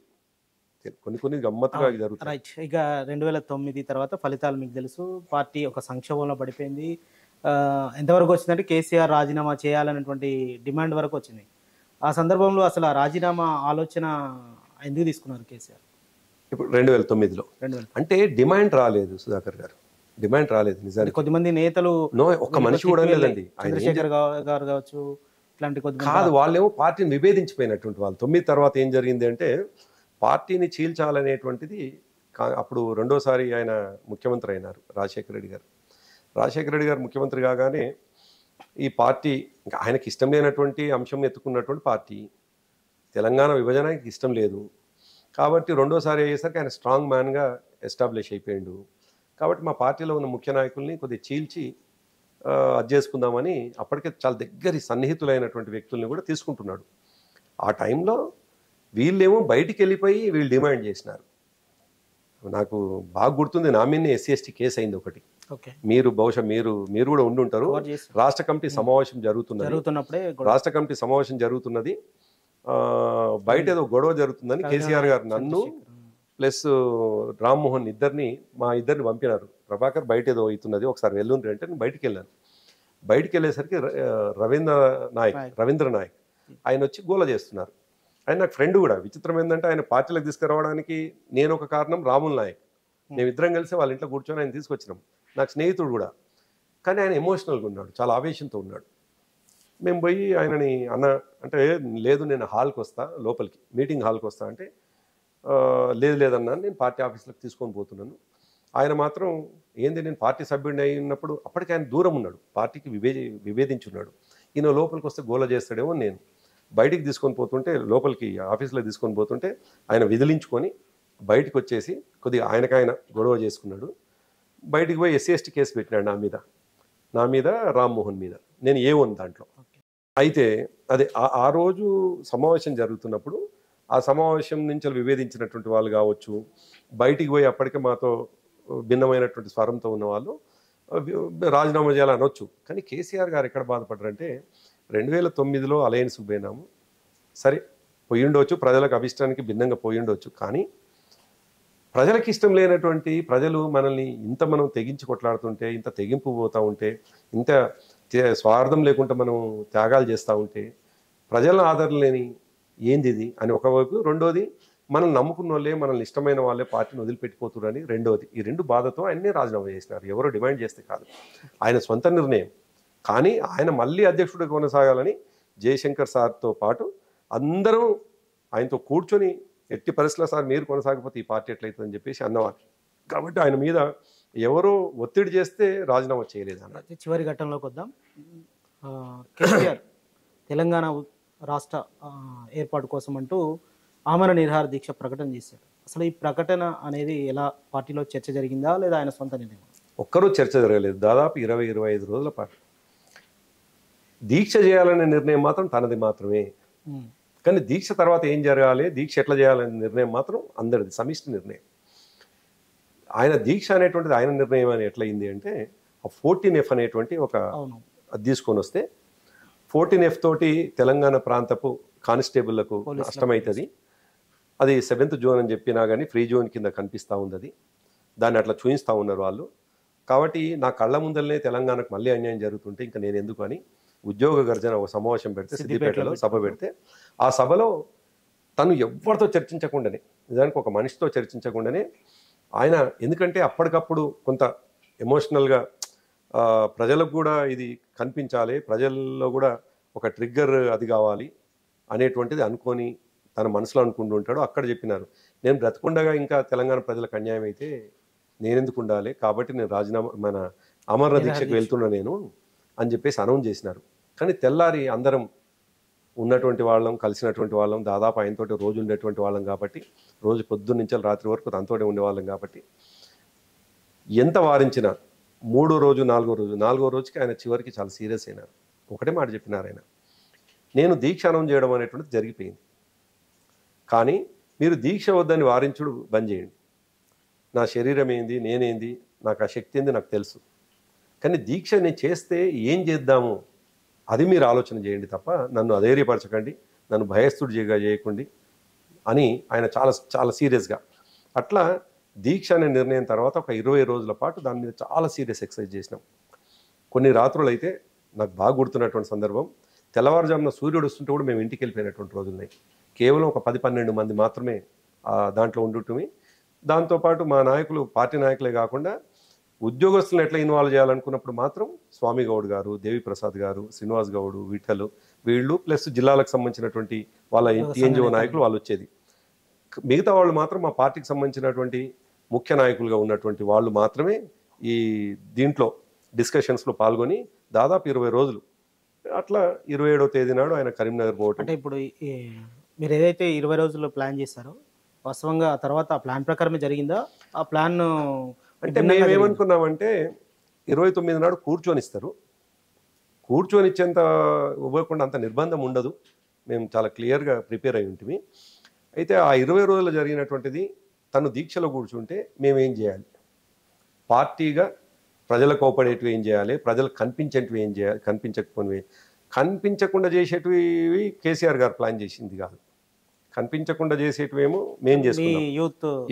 మేము చేసుకున్నాం. నేను అప్పుడు జనరల్ సెక్రటరీ ఉన్నాను, రామ్మోహన్ యూత్ ప్రెసిడెంట్.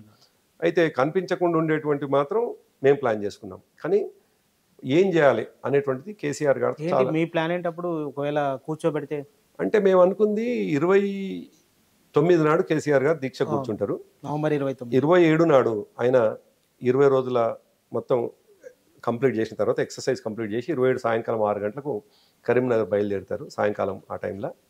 కానీ ఇప్పటికీ గుర్తుండేటువంటి ఒక అంశం ఉంటుంది, ఆయన పోయేప్పుడు 10-15 మంది నాయకులు ఉన్నాం, అప్పటికి ఏ జిల్లాలో ఉన్నో ఆ జిల్లాలో మోహరించున్నారు. ఆయన పంపించే దాంట్లో మాత్రం మేమున్నాం.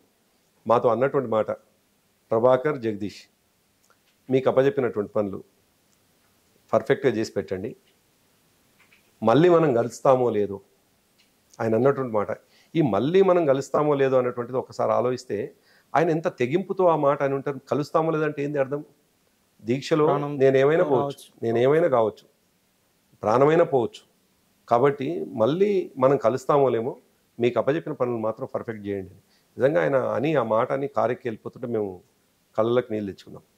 అంటే అరే ఇంత మేము ఆయన బాగా ఇష్టపడేవాళ్ళం, మా నాయకుడు ఇంత పెద్ద మాట అనిపోతున్నాడు అనేటువంటి బాధ. సో 27 నాడు నుంచి మేము అజ్ఞాతంలోకి వెళ్ళిపోయినాం. ఎందుకు అజ్ఞాతం అంటే మీకు ఇంతకుముందు చెప్పిన ఎక్స్పీరియన్స్ ఉంది కదా, 2008లో సెప్టెంబర్లో మమ్మల్ని అరెస్ట్ చేసినప్పుడు ఫోన్ ట్రాక్ చేసి అరెస్ట్ చేసినారు. అట్లా మా ఫోన్లన్నిటిని కూడా ఏం చేసినాం, మేము తెలంగాణ భవన్లో పడేసి ఒక 8 నోకియా పీసులు కొనుక్కున్నాం. 7-8 మంది వాళ్ళ మాత్రమే అది.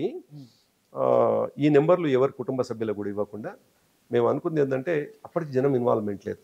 మీకు తెలుసు తెలంగాణ ఉద్యమానికి అనుకున్న స్థాయిలో రాలేదు. అనుమానాల మధ్య, అపనమ్మకాల మధ్య, అన్ని రకాల దాని మధ్యలో మేము కొనసాగుతున్నాం.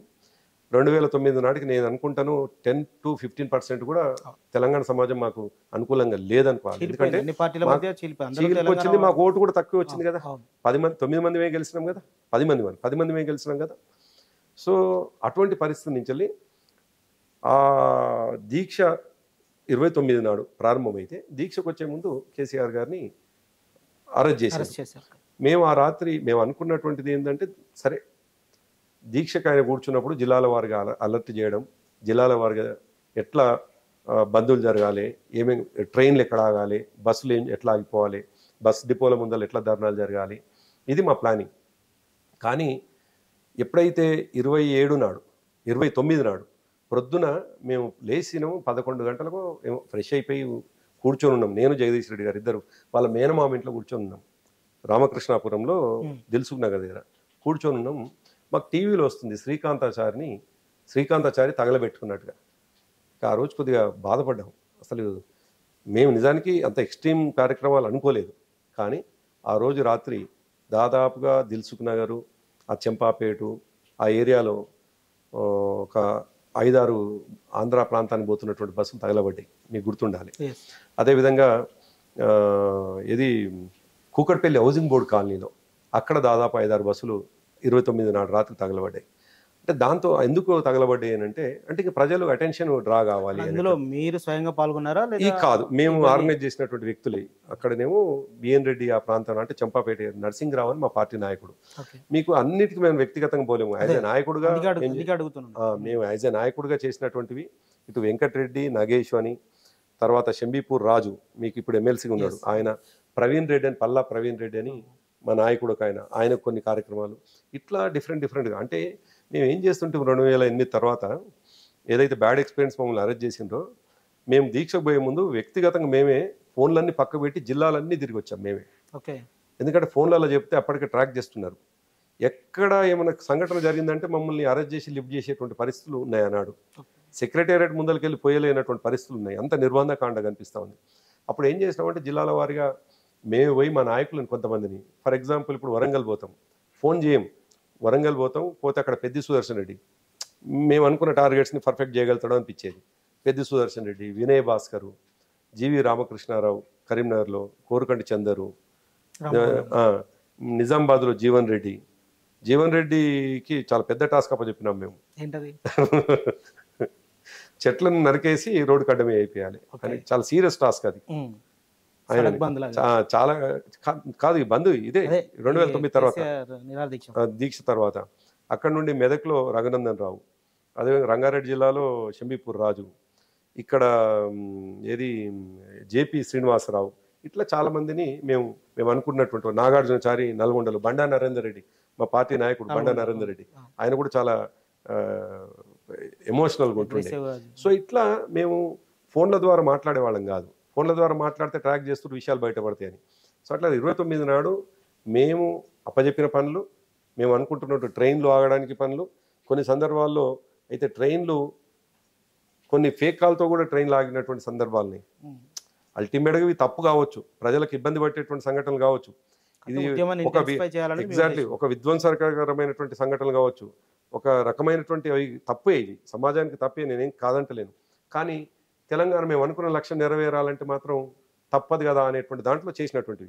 అందులో మా నాయకుడిని మేము కాపాడుకోవాలి, దానితో పాటు తెలంగాణ సమాజం ఇగ్నైట్ కావాలి అని 29 నాడు జరిగినాక కూడా నిజానికి 30 నాడు కూడా ఎవరు రోడ్ల మీదకి వచ్చినట్టు సందర్భం కాదు. ఎప్పుడైతే శ్రీకాంతాచారి 29 చనిపోయినరో, 31వ తేదీ 2వ తేదీ నాడు కొద్దిగా సీరియస్గా ఉంది, చనిపోయే పరిస్థితి ఉందన్నారో, ఆనాడు మాత్రమే జనం రోడ్ల మీదకి వచ్చుడు మొదలుపెట్టినారు. ఆ తర్వాత ఇంకా కొద్ది సీరియస్ అయ్యి 3-4 రోజులు పార్టీగా మేము పనిచేస్తే ఆ తర్వాత ప్రజల చేతుల్లో పడింది. ప్రజలే అప్పుడు ఉద్యమాన్ని నడిపినారు, ఉద్యమకారులే ప్రజల ఉద్యమాన్ని దేన్ని నడిపినారు, ఉద్యోగ నాయకులు, ఎన్జిఓ నాయకులు, కార్మిక సంఘాలు అందరు కలిపి అప్పుడు ఉద్యమాన్ని నడిపినారు. కానీ 2009 డిసెంబర్ 1-2వ తారీఖు వరకు మాత్రం ప్యూర్లీ టీఆర్ఎస్ పార్టీగా మేము మా నాయకత్వమే నడిపింది. అయితే ఇక్కడ ఒక కీలకమైన అంశాన్ని మనం తీసుకోవాలి. జైల్లో ఉన్న తర్వాత అక్కడ నుంచి హాస్పిటల్కి కేసీఆర్ని తీసుకెళ్ళడం జరిగింది. ఆ టైంలో అక్కడ నేను రిపోర్టింగ్ చేస్తున్నటువంటి పరిస్థితి, నేను అవన్నీ చూస్తున్నటువంటి పరిస్థితి. అదే టైంలో ఆయన లోపల నిరాహార దీక్షను విరమిస్తూ నిమ్మరసం తాగిన సందర్భం. అప్పుడు పరిస్థితి ఏంటి? ఆయనకు వ్యతిరేకంగా శవయాత్రలు జరిగాయి. చాలామంది దిష్టిబొమ్మలు దగ్ధం చేశారు. చాలా వ్యతిరేకమైనటువంటి వాతావరణం టీఆర్ఎస్కి ఏర్పడింది. అంటే ఒక గంటన్నరలోనే జరిగిన గందరగోళం సుధాకర్ గారు. మేము పార్టీ ఆఫీస్లోనే ఉన్నాం. పార్టీ ఆ విషయం తెలిసి పార్టీ ఆఫీస్ అప్పుడు ఆ 2 days అండర్ గ్రౌండ్లో ఉంటుంది. ఎప్పుడైతే విషయం తెలిసిందో ఇంకెందుకు ఆయన నిమ్మరసం దాగిండు అని ఒక వార్తలు వస్తున్నాయని నేను జగదీష్ రెడ్డి గారు ఇద్దరం పార్టీ ఆఫీస్కి వచ్చినాం. అప్పుడు కళ్యాణ్ యాదగిరి రెడ్డి గారు మీకు తెలుసు, వారు కూడా మేము ముగ్గురమే ఉన్నాం. పార్టీ నిర్మానుష్యంగా ఉంది, ఒక మనిషి కూడా లేడు, ఒక్క మనిషి అంటే ఒక మనిషి లేడు. పార్టీ ఆఫీస్లో ఎంప్లాయీస్ మేము ముగ్గురమే ఉన్నాం. మేము ఒక గందరగోళమైన పరిస్థితిలో ఉన్నాము. అసలు ఏంది, ఎందుకు జరిగి ఉంటుందని. ఒకవైపు కేటీఆర్ గారికి ఫోన్ చేస్తే కేటీఆర్ గారు అన్నమాట ఏంటంటే నన్ను కూడా తీసుకొచ్చి పోలీస్ స్టేషన్లో కూర్చోబెట్టినారు, నాకు తెలియదు నిజానికి ఏం జరుగుతుందో అని కేటీఆర్ గారు. హరీష్ రావు గారికి ఫోన్ చేస్తేనేమో మేము ఇక్కడే ఉన్నాం, హాస్పిటల్ దగ్గరలోనే ఉన్నాం, మీకు మళ్ళీ ఇప్పుడు అడావుడు ఉన్నాం, మేమేం చెప్పలేము మేము అని వారు మాట్లాడుతూ ఉన్నారు. యాదగిరి రెడ్డి గారేమో కొద్దిగా ఎమోషనల్ మ్యాన్. ఆయన అంత వయసు అప్పుడు నాకు తెలిసి బహుశా 68, 67, చాలా ఎమోషనల్గా ఉండేవాడు. మా వయసుకు ఆయన దాదాపు 25-30 years పెద్దవాడు, చాలా ఎమోషనల్. ఆయన కొద్దిగా ఎమోషనల్ అయినాడు ఆ రోజు, కొద్దిగా అదైనాడు. మాకు ఏం అర్థం కాలేదు. కరెక్ట్గా 8:30-9 ఆ ప్రాంతాన మళ్ళీ హరీష్ రావు గారు ఫోన్ చేసినారు మాకు. ఫోన్ చేసి టెన్షన్ పడేది ఏం అవసరం లేదు సార్, యాక్చువల్గా ఆయన ఎమోషనల్ అయ్యిండు, ఆయనకు తెలిసింది ఏంటంటే శ్రీకాంతాచారి తగలబెట్టుకున్నాడు. శ్రీకాంతాచారి కాదు, శ్రీకాంత్తో పాటు ఇంకా చాలామంది ఇటువంటి అది చేస్తూ ఉన్నారు, ఒకరిద్దరు చనిపోతున్నారు. నేను ఉద్యమాన్ని నిలబెట్టడం కోసం నాకు నేను చచ్చిపోదాం అనుకుంటే నన్ను అది తీసుకొని ఆత్మహత్య చేసుకుంటా ఉన్నారు అని కొద్దిగా ఎమోషనల్గా తీసుకున్నటువంటి నిర్ణయం తప్ప మరొకటి కాదు, నేను కంటిన్యూ చేస్తాను సార్ అంటున్నాడు. ఇదేం ఆగిపోలేదు అంటుందని 8:30-9కి మళ్ళీ ఫోన్ వచ్చింది. జస్ట్ 1.5 ఈ 1.5-2 yearsలోనే ఎందుకో కొందరు, సరే విద్యార్థుల్లో కొందరు రెచ్చగొట్టే వాళ్ళు కావచ్చు, కొందరు కొద్దిగా ఎమోషనల్గా చేసిన వాళ్ళు కావచ్చు, వాళ్ళని కూడా నేనేం తప్పు పట్టట్లేదు, సమర్థించట్లేదు నిజానికి. ఆ తర్వాత జరిగినటువంటి కీలకమైనటువంటి సంఘటనతో మనం ముగిద్దాం. ఇక్కడికి షిఫ్ట్ చేయడం జరిగింది కేసు. ఆ సందర్భంలో కూడా ఇక్కడ చాలా హైదరాబాద్లో గొడవలు జరిగాయి. ఏంటి దాని వెనుక మీ టీం ఏమన్నా? లేదండి, 2000 అది మన December 2 తర్వాత నిజానికి మేము ఆపరేట్ చేస్తూ ఉన్నాం, కోఆర్డినేషన్ చేస్తూ ఉన్నాం తప్ప మేము డైరెక్ట్గా ఫిజికల్గా ఇంకెక్కడ కాలేదు. మరి ఎవరు? నేను అదే చెప్తా ఉన్నాను మీరు అడిగినటువంటి ప్రశ్న. 6వ తేదీ అని అనుకుంటా, బహుశా బాగా గుర్తున్నది. కేసీఆర్ గారు చాలా సీరియస్గా ఉన్నారు, ఆరోగ్యం బాగాలేదు, చావు బతుకుల మధ్యలో ఉన్నారు అనేటువంటి వార్త వస్తూ ఉన్నది. అప్పటికి మేము ఇళ్లలోకి పోతలేము, మేము 3-4 ఎవరైతే ఉన్నామో మేము అజ్ఞాతంలోనే ఉన్నాం, ఎవరికి తెలియనిస్తలేము. మా ఫోన్లలో ఒకరికొకరు మేము కోఆర్డినేట్ చేసుకుంటున్నాం తప్ప ఎవరు, మా ఇళ్లలో నుండి అప్పటికి ఫోన్లు వస్తున్నాయి, పోతే కేసీఆర్ గారి దగ్గర నెల్లుండ్రి లేకపోతే ఇంటికి వచ్చేయండి, చాలా సీరియస్ వార్తలు వస్తున్నాయని. ఇట్లా చాలా ఎమోషనల్గా అదవుతుంది ఆ టైం. సరిగ్గా అదే టైంలో యూనివర్సిటీకి వెళ్ళి 2 DCMలలో వాళ్ళు విద్యార్థులు బయలుదేరినారు. పార్టీలకు సంబంధం లేదు, విద్యార్థి సంఘాలకు సంబంధం లేదు, ఎమోషనల్గా వాళ్ళు బయలుదేరి కరెక్ట్గా నిమ్స్ దగ్గర చేరుకున్నారు. అక్కడ కూడా ఒక వాతావరణం ఏంటంటే కేసీఆర్ గారు చావు బతుకుల మధ్యలో ఉన్నారు అనేది కొద్దిగా, అందులో విద్యార్థులు ఉడుకు రక్తంతో ఉంటారు, వాళ్లకు ఎమోషనల్ అయిపోయి నిమ్స్ నుండి మొదలుకొని అమీర్పేట వరకు పెద్ద ఎత్తున విధ్వంసం జరిగింది ఆనాడు. మామూలు విధ్వంసం కాదు. ఆ తర్వాతనే బహుశా హైదరాబాద్లో ఏ కమర్షియల్ కాంప్లెక్స్కి అయినా నెట్లు కట్టుకునేటువంటి పరిస్థితి వచ్చింది. హైదరాబాద్ కొత్తగా వచ్చిన వాళ్ళు ఎవరైనా ఆశ్చర్యపోడు, ఏంది హైదరాబాద్ అంతా నెట్లు కట్టుకునే పరిస్థితి ఎందుకు వచ్చింది అని. ఆ విద్యార్థులు చేసినట్టు వాళ్ళకు స్పాంటేనియస్గా చేసింది. ఒక్క మనిషి కూడా పురమాయించలేదు, ఒక్క మనిషి కూడా వాళ్ళని రెచ్చగొట్టలేదు, ఎవరికి వాళ్ళు నిర్ణయం తీసుకున్నారు. కాకపోతే వాళ్ళు చాలా ప్లానింగ్గా బయలుదేరినారు. మాకు అదే ఆశ్చర్యం. వాళ్ళు DCM తీసుకొని వెళ్ళినారు, DCMలో పైన అదేంటి టార్పాలింగ్ వేసుకొని కూర్చోవడానికి, దాని కింద మొత్తం కంకర నింపుకొని వచ్చారు వాళ్ళు ప్లాన్ చేసుకోరు నిజానికి. అది ఎక్కడ ట్యాంక్ బండ్ దగ్గర నుంచి మొదలుపెట్టి కాదు, నిమ్స్ ట్యాంక్ బండ్ కింద నుంచి కూడా పగలగొట్టుకుంటూ వచ్చారు. కాదు, నిమ్స్ హాస్పిటల్ దగ్గర నుంచి, నిమ్స్ హాస్పిటల్ దాకా అలో చేసారు పోలీసు వాళ్ళు. నిమ్స్ హాస్పిటల్ నుంచి అక్కడ అమీర్పేట దాకా చాలా పెద్ద ఎత్తున జరిగింది అది.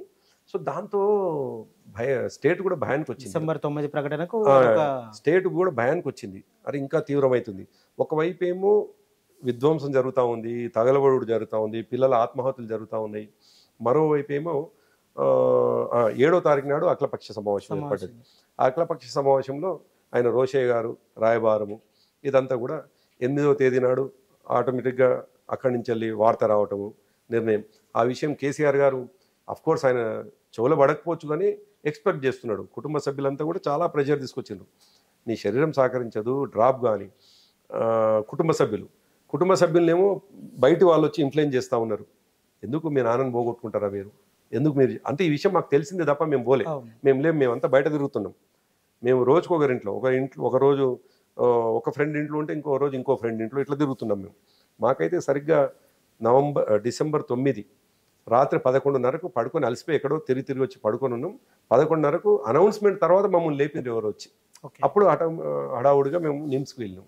అప్పటిదాకా మాకు చెప్పిన వార్తలే ఇప్పుడు నేను చెప్పేటివన్నీ కూడా. కాకపోతే ఆ విద్యార్థులది మేము చూసినాం, మేము గమనించినాం ఎట్లా జరిగింది ఏందనేది. సో ఆ విధంగా విద్యార్థుల పాత్ర కూడా సీరియస్గా ఆ రోజు జరిగిన దాంట్లో ఉన్నది. అయితే ముగించే ముందు కీలకమైన 2 ప్రశ్నలు. సమకాలీన రాజకీయాలకు వచ్చి ఇంత గొప్ప ఉద్యమాన్ని చేశారు, తర్వాత తెలంగాణ రాష్ట్రం వచ్చింది, 10 ఏళ్ళ పరిపాలన, ఇప్పుడు ప్రతిపక్షంలో ఉండాల్సిన పరిస్థితి. ఈ నేపథ్యంలో ఒక విమర్శ ఏంటంటే ప్రతిపక్ష నేత అనే హోదాను ప్రజలు ఇస్తే సీఎంగా ముఖ్యమంత్రిగా అవకాశం ఇచ్చినప్పుడు కేసీఆర్ గారు ఆ కుర్చీలో కూర్చున్నారు, ప్రజలు ఇచ్చినటువంటి అధికారాన్ని ఆయన నిర్వహించారు. కానీ ప్రతిపక్ష హోదా ఇచ్చినప్పుడు మాత్రం ఆయన బయటికి రావట్లేదు. ఈ విషయంలో ప్రజల నుంచి వచ్చే విమర్శలకు ఏం చెప్తారు? అంటే ఆ విమర్శకు అసలు అర్థం లేని విమర్శ నిజానికి. ఎందుకంటే ప్రతిపక్ష హోదా అనేది నేను చెప్తాను ఎందుకు అంటున్నానంటే, ఎందుకు అర్థం లేదంటున్నానంటే ఆయన ఒక విఘ్నత గల లీడరు, ఆయన ఒక విజనరీ, ఆయన ఒక అంటే ప్రధాన ప్రతిపక్ష నేతగా బాధ్యతగా ఎట్లుండాలనో తెలిసినటువంటి వ్యక్తి. 10 సంవత్సరాలు మేము అధికారంలో ఉన్నాం.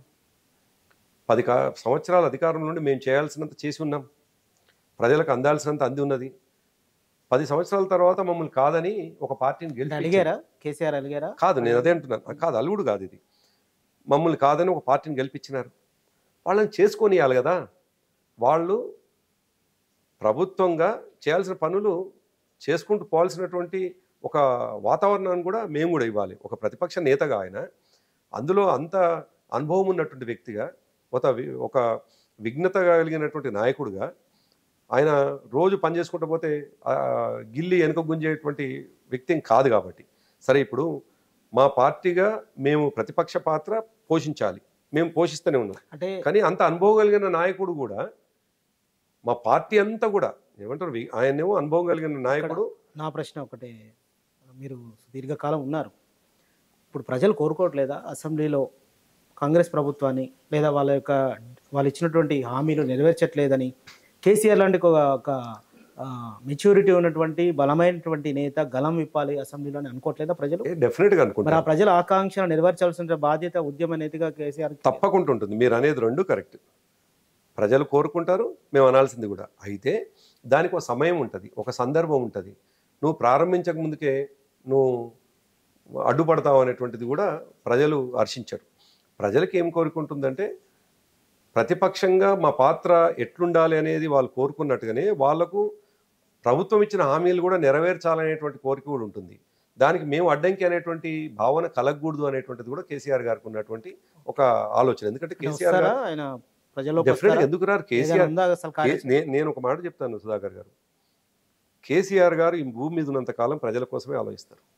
ఆయన శ్వాస ఉన్నంత కాలం తెలంగాణ కోసం మాత్రమే ఆలోచిస్తారు, తెలంగాణ అభివృద్ధి కోసం. ఎందుకంటే తెలంగాణ ప్రజలు ఎప్పుడు ప్రశ్నిస్తారు ప్రభుత్వాన్ని అని ఎదురు చూస్తున్నారు. మరి టైం ఎప్పుడు రావచ్చు? ఎస్, ప్రజల పక్షాన ఆయన ప్రశ్నించే గొంతుగా, ఆయన గొంతులో శ్వాస ఉన్నంతకాలం, ఆయన ప్రాణం ఉన్నంతకాలం ఆయన ప్రజల పక్షాన కొట్లాడతారు. అయితే ఒక్కరోజు కాదు.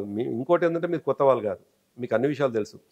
2001 నుండి 2014 వరకు ఆయన సందర్భం వచ్చినప్పుడు ఎట్లా ఉండాలి, సందర్భం లేకుండా ఎట్లా తగ్గి ఉండాలో తెలిసినటువంటి వ్యక్తి, అంత రాజనీతిజ్ఞుడు. అటువంటి వ్యక్తి పరిపక్వత లేకుండా ఉండలేడు. అందులో ఆయన ఇంత అనుభవం అనంతరం కూడా, ఇంత పోరాటం అనంతరం కూడా, ఇంత ప్రభుత్వంలో పనిచేసిన అనంతరం కూడా ఇంకా ఆయన పరిపక్వత లేని రాజకీయ నాయకుడిగా ఉండడు. కాబట్టి తప్పకుండా ప్రజల కోరిక మేరకు ఆయన వ్యవహరిస్తాడు. అయితే ప్రజలకు అందాల్సినటువంటి అభివృద్ధి అందనప్పుడు, వాళ్ళు ఇచ్చిన హామీలు నెరవేరినప్పుడు ఒక ప్రతిపక్ష నాయకుడిగా తప్పకుండా రెబెల్గా వస్తాడు. ఆయన అనుభవాన్ని అంతా కూడా రంగరించి ప్రజల కోసం పోరాటం చేస్తాడానికి మళ్ళీ సిద్ధమై ఉంటాడు. అంతే తప్ప ఆయనకు ఆరోగ్యం బాగాలేదనో, లేకపోతే ముందుకు వస్తాడో రాడో అనే ఈ అనుమానాలు ఇటువంటివి ఎటువంటి అవసరం లేదు. కేసీఆర్ గారి గొంతులో ప్రాణం ఉన్నంత వరకు, ఆయన శ్వాస ఉన్నంత వరకు తెలంగాణ ప్రజల పక్షాన్ని నిలబడతాడు, ఆయన పోరాటం చేస్తాడు. పార్టీ పరంగా ఒక పెద్ద కుదుపు మీ పార్టీ నుంచి ఎమ్మెల్సీ కవిత బయటికి వెళ్ళడం, ఇది సహజంగా కేసీఆర్ కుమార్తెగా ఉన్నారు, ఆ తండ్రిగా తనున్నారు, ఆ బంధంతో దాన్ని పరిష్కరించవచ్చు. లేదా పార్టీ అధ్యక్షుడిగా పార్టీలో ఆమె కూడా సుదీర్ఘకాలం ఆమె కూడా పనిచేసినటువంటి పరిస్థితి ఉంది. అలా కూర్చొని పిలిచి దాన్ని అక్కడ వరకు పరిష్కరించే అవకాశం ఉంది. కానీ ఎక్కడ కూడా అటువంటి ఇన్వాల్వ్మెంట్ లేదు. ఇప్పుడు ఆమె బయటికి వెళ్ళి పార్టీ నేతల మీద విమర్శలు చేస్తున్నటువంటి, పార్టీకి డ్యామేజ్ జరుగుతుంది అన్నటువంటి ఒక ఇది కూడా కలుగుతుంది. ఎందుకు అక్కడ మౌనంగా ఉన్నారండి? అంటే మిగతా అంతా సరే కానీ ఆ పెద్ద కుదుపేం కాదు. మీరు అన్నట్టుగా కుదుపు ఎందుకు కాదంటున్నంటే, కేసీఆర్ గారు తన కుటుంబాన్ని ఎట్లా చూసుకున్నాడో ప్రజల్ని కూడా కుటుంబంగానే చూసుకున్నాడు. ప్రజలకు నష్టమయ్యేటువంటి అంశము, పార్టీకి నష్టమయ్యేటువంటి అంశము, ప్రజల అభిప్రాయాలకు భిన్నమైనటువంటి వైఖరి పార్టీలో జరుగుతున్నప్పుడు ఎటువంటి వాళ్ళైనా నేను ఒకే నిర్ణయం తీసుకుంటా అని ఈరోజు చెప్పలేదు, పార్టీ ప్రారంభంలోనే చెప్పినారు. పార్టీలో కుటుంబ సభ్యులు కొనసాగుతామని 2006లో వచ్చినా, 2008లో వచ్చినా, 2012లో ఇంకోరని వచ్చినా ఆయన భావన కుటుంబ సభ్యుడైనా మరొక సభ్యుడైనా ఒకే రకమైన నిర్ణయం అని చెప్పేసి అన్నారు. అట్లనే పేగోందమైన కూతురని చూడకుండా ఆయన సస్పెండ్ చేసినారు. కాబట్టి అది కుదుపుగా ఆయన ఏం భావించటం లేదు. ఏమైనా ఉన్నాయా బయట జరుగుతున్న ఆరోపణ ఆమె వెనుక రేవంత్ రెడ్డి ఉండి నడిపిస్తున్నారన్న ఆరోపణలు ఎంతవరకు వాస్తవం? సరే, ఆరోపణలు వస్తూనే ఉన్నాయి, మనంతా చూస్తూనే ఉన్నాం. ఆరోపణలని ఉన్న శాంటిటీ ఏంటిదనేది నేను ఎట్లా దాన్ని సూత్రీకరించగలుగుతాను? ఎందుకంటే నేను ఎక్కడ ప్రత్యక్ష సాక్షిని కాదు. కానీ వస్తున్న వార్తలు అయితే ఇప్పుడు మీరు అడుగుతున్నటువంటి ప్రశ్నలకు కొనసాగింపుగా వస్తున్న వార్తలు అయితే కళ్ళ ముందు కనిపించవు. వార్తలు కావు, ఆరోపణలు వస్తూ ఉన్నాయి. మనకు వివిధ రకాలుగా ఆరోపిస్తూ ఉన్నారు, మాట్లాడుతూ ఉన్నారు, కొంత ఇబ్బంది కలుగుతూ ఉంది.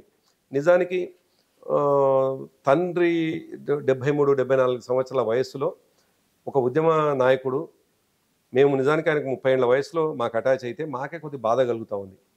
ఎందుకంటే ఈ వయసులో కేసీఆర్ గారు ఇంత బాధపడాల్సింది కాదు, ఇంత ఇబ్బందికరమైనటువంటి దాన్ని ఫేస్ చేయాల్సింది కాదు అనేది మాకు చాలా ఆందోళన కలుగుతుంది, బాధ కలుగుతుంది. అటువంటిది కేసీఆర్ గారితో పాటు కేసీఆర్ గారి శ్రీమతి ఆమె ఎంత బాధపడుతుంటుంది పాపం. ఎందుకంటే తన బిడ్డ ఒకటేమో బిడ్డ 4 నిమిషాలు లేట్ అవుతుంది ఇంటికంటేనే ఎంతో బాధపడేటువంటి మన సమాజంలో కూతురు కంప్లీట్గా ఒక బంధాన్ని తెంచుకొని పోయింది అని అంటే జైల్లో ఉన్నప్పుడు ఆమె ఎంత బాధపడి ఉంటుంది, ఎంత నరకం అనుభవించి ఉంటుంది, ఆమె నిద్రలేని రాత్రులు ఎంత గడిపి ఉంటుంది. ఆమె బాధ నిజానికి వర్ధనాతీతం. మనము ఒక పేరెంట్గా మనం కూడా ఆలోచిస్తే ఏ తల్లి బాధ అయినా ఏ తండ్రి బాధ అయినా అసలు మనం చెప్పలేనటువంటిది. అటువంటి బాధను కూడా వాళ్ళు అనుభవించి పడి దాన్ని అంతా కంప్లీట్ చేసుకున్న తర్వాత బయటికి రాగానే రాజకీయపరమైనటువంటి బాధను అనుభవించే సందర్భం వస్తే నిజానికి ఆయన బాధ మామూలుగా ఉండదు కదా. ఒక పేరెంట్గా పార్టీ అధ్యక్షుడిగా ఎంత వాస్ట్ ఎక్స్పీరియన్స్ ఉండవచ్చు, పర్సనల్గా ఎంత ఉంది. కానీ తండ్రి అనేసరికి ఇండివిజువల్ అయినా, తండ్రి అంటే తను ఇండివిజువల్గా ఆయన తీసుకున్నటువంటి ఇది అనుభవించిన బాధ అది. కాబట్టి సస్పెండ్ చేస్తున్నప్పుడు కూడా ఎంత బాధ అనుభవించి సస్పెండ్ చేసి ఉంటాడు ఆయన. కాబట్టి ఆ పరిస్థితి రావాల్సి లేకుండా ఆరోపణలు ఏమన్నా ఉండండి, ఆరోపణలకు సైంటిటీ ఉందా లేదా నేను అసలు ఆ చర్చలకు పోను. ఎందుకంటే అది నిజమైతే తేలుతుంది, నిజం కాకపోతే అది అట్లా ఉండి ఉంటుంది, మరుగున పడుతుంది. చివరి ప్రశ్న మీది, మీకు పర్సనల్ క్వశ్చన్ ఒకటేసి దీన్ని ముగిద్దాం. మీరు ఇంత చేశారు పార్టీ కోసం, ఇప్పుడు మీరు చాలా కార్యక్రమాలు ఉన్నారు, కానీ మీకు 2014లో టికెట్ ఇవ్వలేదన్నటువంటి ప్రచారం బాగా జరిగింది.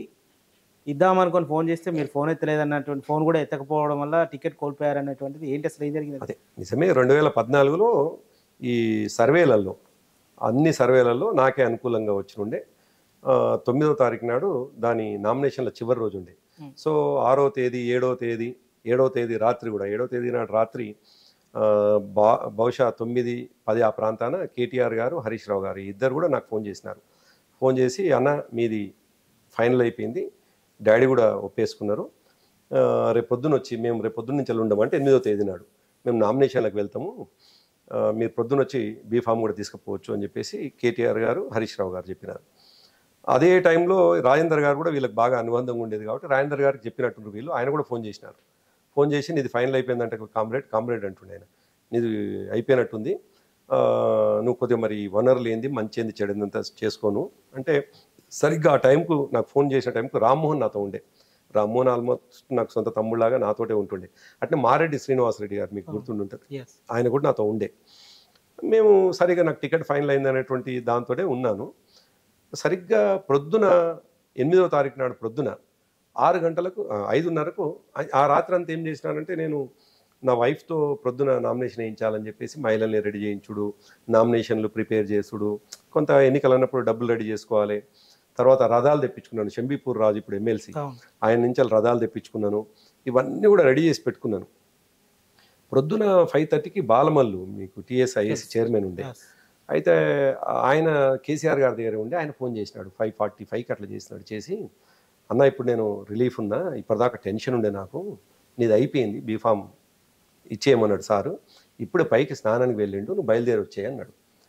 నేను హడావుడిగా రెడీ అయిపోయినాడు. నా వెంబడి అంజన్ రావు అని మా పార్టీ నాయకుడు, రవి అని నాతో ఉంటాడు, వాళ్ళిద్దరిని ఏమిటో పెట్టుకొని నేను బయలుదేరినాను. సరిగ్గా మేము మధ్యలోకి వచ్చేసరికి ఇదే బాలమల్లు నాకు ఫోన్ చేసినాడు. ఫోన్ చేసి ఏదో తేడా కనిపిస్తున్నది ఈ హాఫ్ అన్ అవర్లోనే, ఏమైందో తెలియదు సార్, ఎక్కడో తేడా పడుతుంది, మళ్ళీ పైకి పోయినోడు కిందికి వచ్చిండ్రు, ఫ్రెష్ అయ్యేట ఆయన మళ్ళీ కిందికి వచ్చి ఏదో డిస్కషన్ పెట్టిండు కేటీఆర్ గారిని పిలుచుకొని, ఈ మునుగోడుది ఒక్కడేదో తేడా పడుతుంది నాకు, సర్వేలు కూడా ఏదో తేడా అది చేసిరు, మ్యానిపులేషన్ చేసిరు అని అంటున్నారు, ఏదో చర్చ జరుగుతుంది, నువ్వు అర్జెంటుగా వచ్చేసి అన్నారు. సరే అనుకొని నేను పోయినా. అప్పటికి సార్ ఏం చేశారు, రెడీ అయిపోయినారు కూడా, చక్కగా భవన్కు చేరుకున్నారు. 7:15, 7:30 ఆ ప్రాంతాన మార్నింగ్. 7:30కి పోయేసరికి కేసీఆర్ గారు ఎదురైనరు. నా వెంబడున్న ఫ్రెండ్స్ కేసీఆర్ గారిని కొందరైతే పాద నమస్కారం చేసి అన్నకు టికెట్ ఇవ్వండి మేము గెలిపించుకుంటాం వాళ్ళు చెప్పిండ్రు. ఈలోపు నా అంటే ప్రత్యర్థిగా ఉన్నటువంటి వ్యక్తులు కూడా అక్కడే ఉన్నారు. కేసీఆర్ గారు బయటికి వెళ్తూ నాతో ప్రభాకర్ నువ్వు అందుబాటులో ఉండి ఇటు పోకు అని చెప్పేసిండ్రు. 9 నాడేమో లాస్ట్ నామినేషన్లో నేను చక్కగా సార్ ఫోన్ కోసం వెయిట్ చేసుకుంటా కూర్చున్నాను. అయితే ముందు రోజు రాత్రి నాకు నిద్ర లేదు. 7 తారీఖు అంతా కూడా నామినేషన్లు ప్రిపేర్ చేసుకుంటుంటే కదా. 8వ నాడు నేను, రామ్మోహన్, మారెడ్డి శ్రీనివాసరెడ్డి, డాక్టర్ శ్రవణ్ దాసోజు, తర్వాత కన్నెబోయిన రాజయ్య యాదవ్, మేము 5గురం ఒకే రూమ్లో కలిసి ఉన్నాం. పాపం రాజయ్య యాదవ్ నాకు బాగా గుర్తున్నది, ఆ రోజు చాలాసేపు ఏడ్చిండు. ఆయన కోసం కాదు, ఆయన కోసం ఏడవాలి, నా కోసం ఏడ్చిండు ఆయన. ఆయన అన్నమాట, తమ్మి సరే మేము వయసులో పెద్దవాళ్ళం,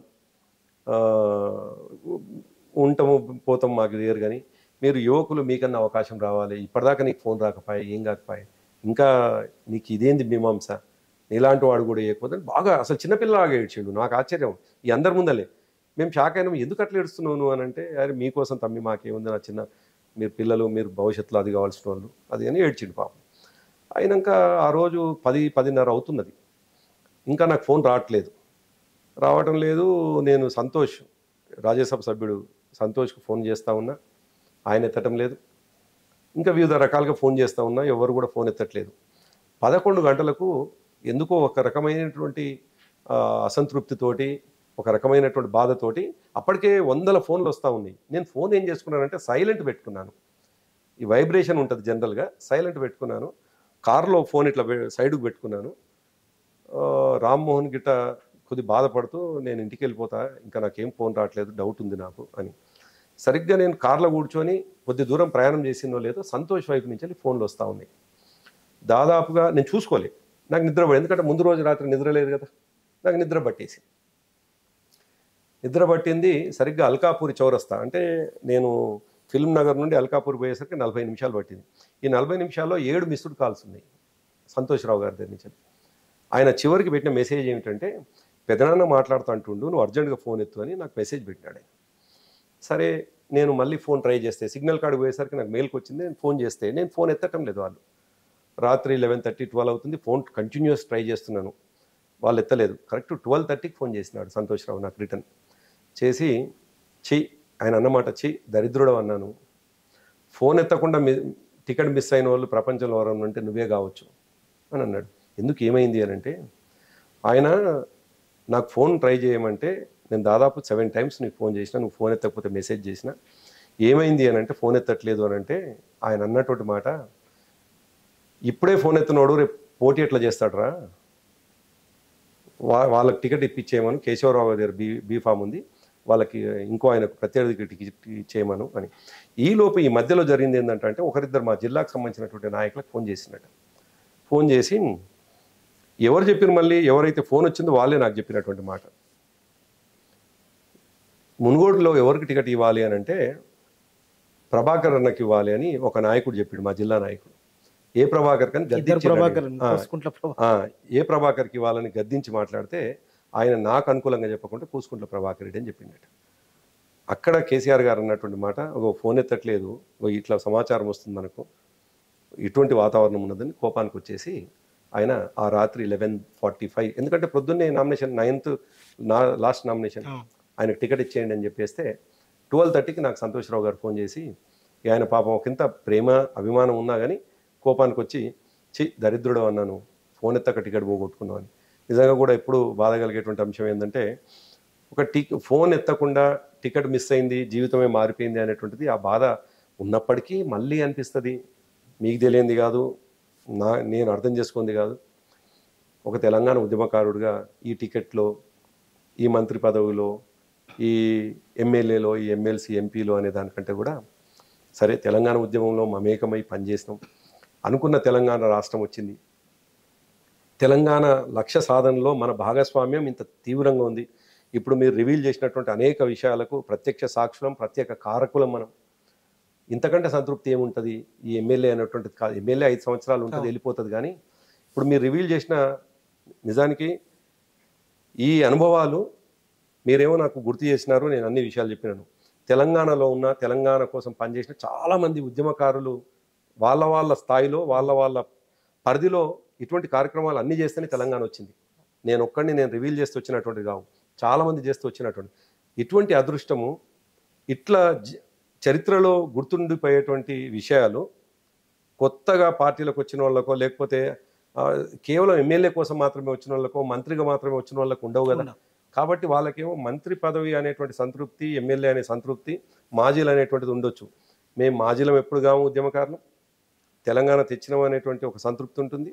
కాబట్టి ఆ నిమిషానికి మీరు గుర్తు చేసినటువంటి ఆ విషయం కొంత బాధ కలిగిన తెలంగాణ ఉద్యమకారుడుగా మీ అందరితో పాటు నేను ప్రయాణం చేయడం, మేము తెలంగాణ రావడం అనేది చాలా సంతృప్తికర విషయం. థ్యాంక్ యూ ప్రభాకర్ గారు, మీ అనుభవాలన్నీ పంచుకున్నందుకు. ఇది తెలంగాణ ఉద్యమంలో తన అనుభవాలు, అదేవిధంగా డిసెంబర్ 9 అనేది బీఆర్ఎస్ పార్టీ నేతలు జరుపుకుంటున్న తరుణంలో ఆనాటి సంఘటనలను గుర్తు చేసుకోవడానికి, ఆనాటి ఉద్యమకారుల యొక్క చరిత్రను కూడా తెలుసుకోవడానికి ఈ ప్రత్యేకమైన ఇంటర్వ్యూ చూస్తున్నానండి ఏబీపీ దేశం.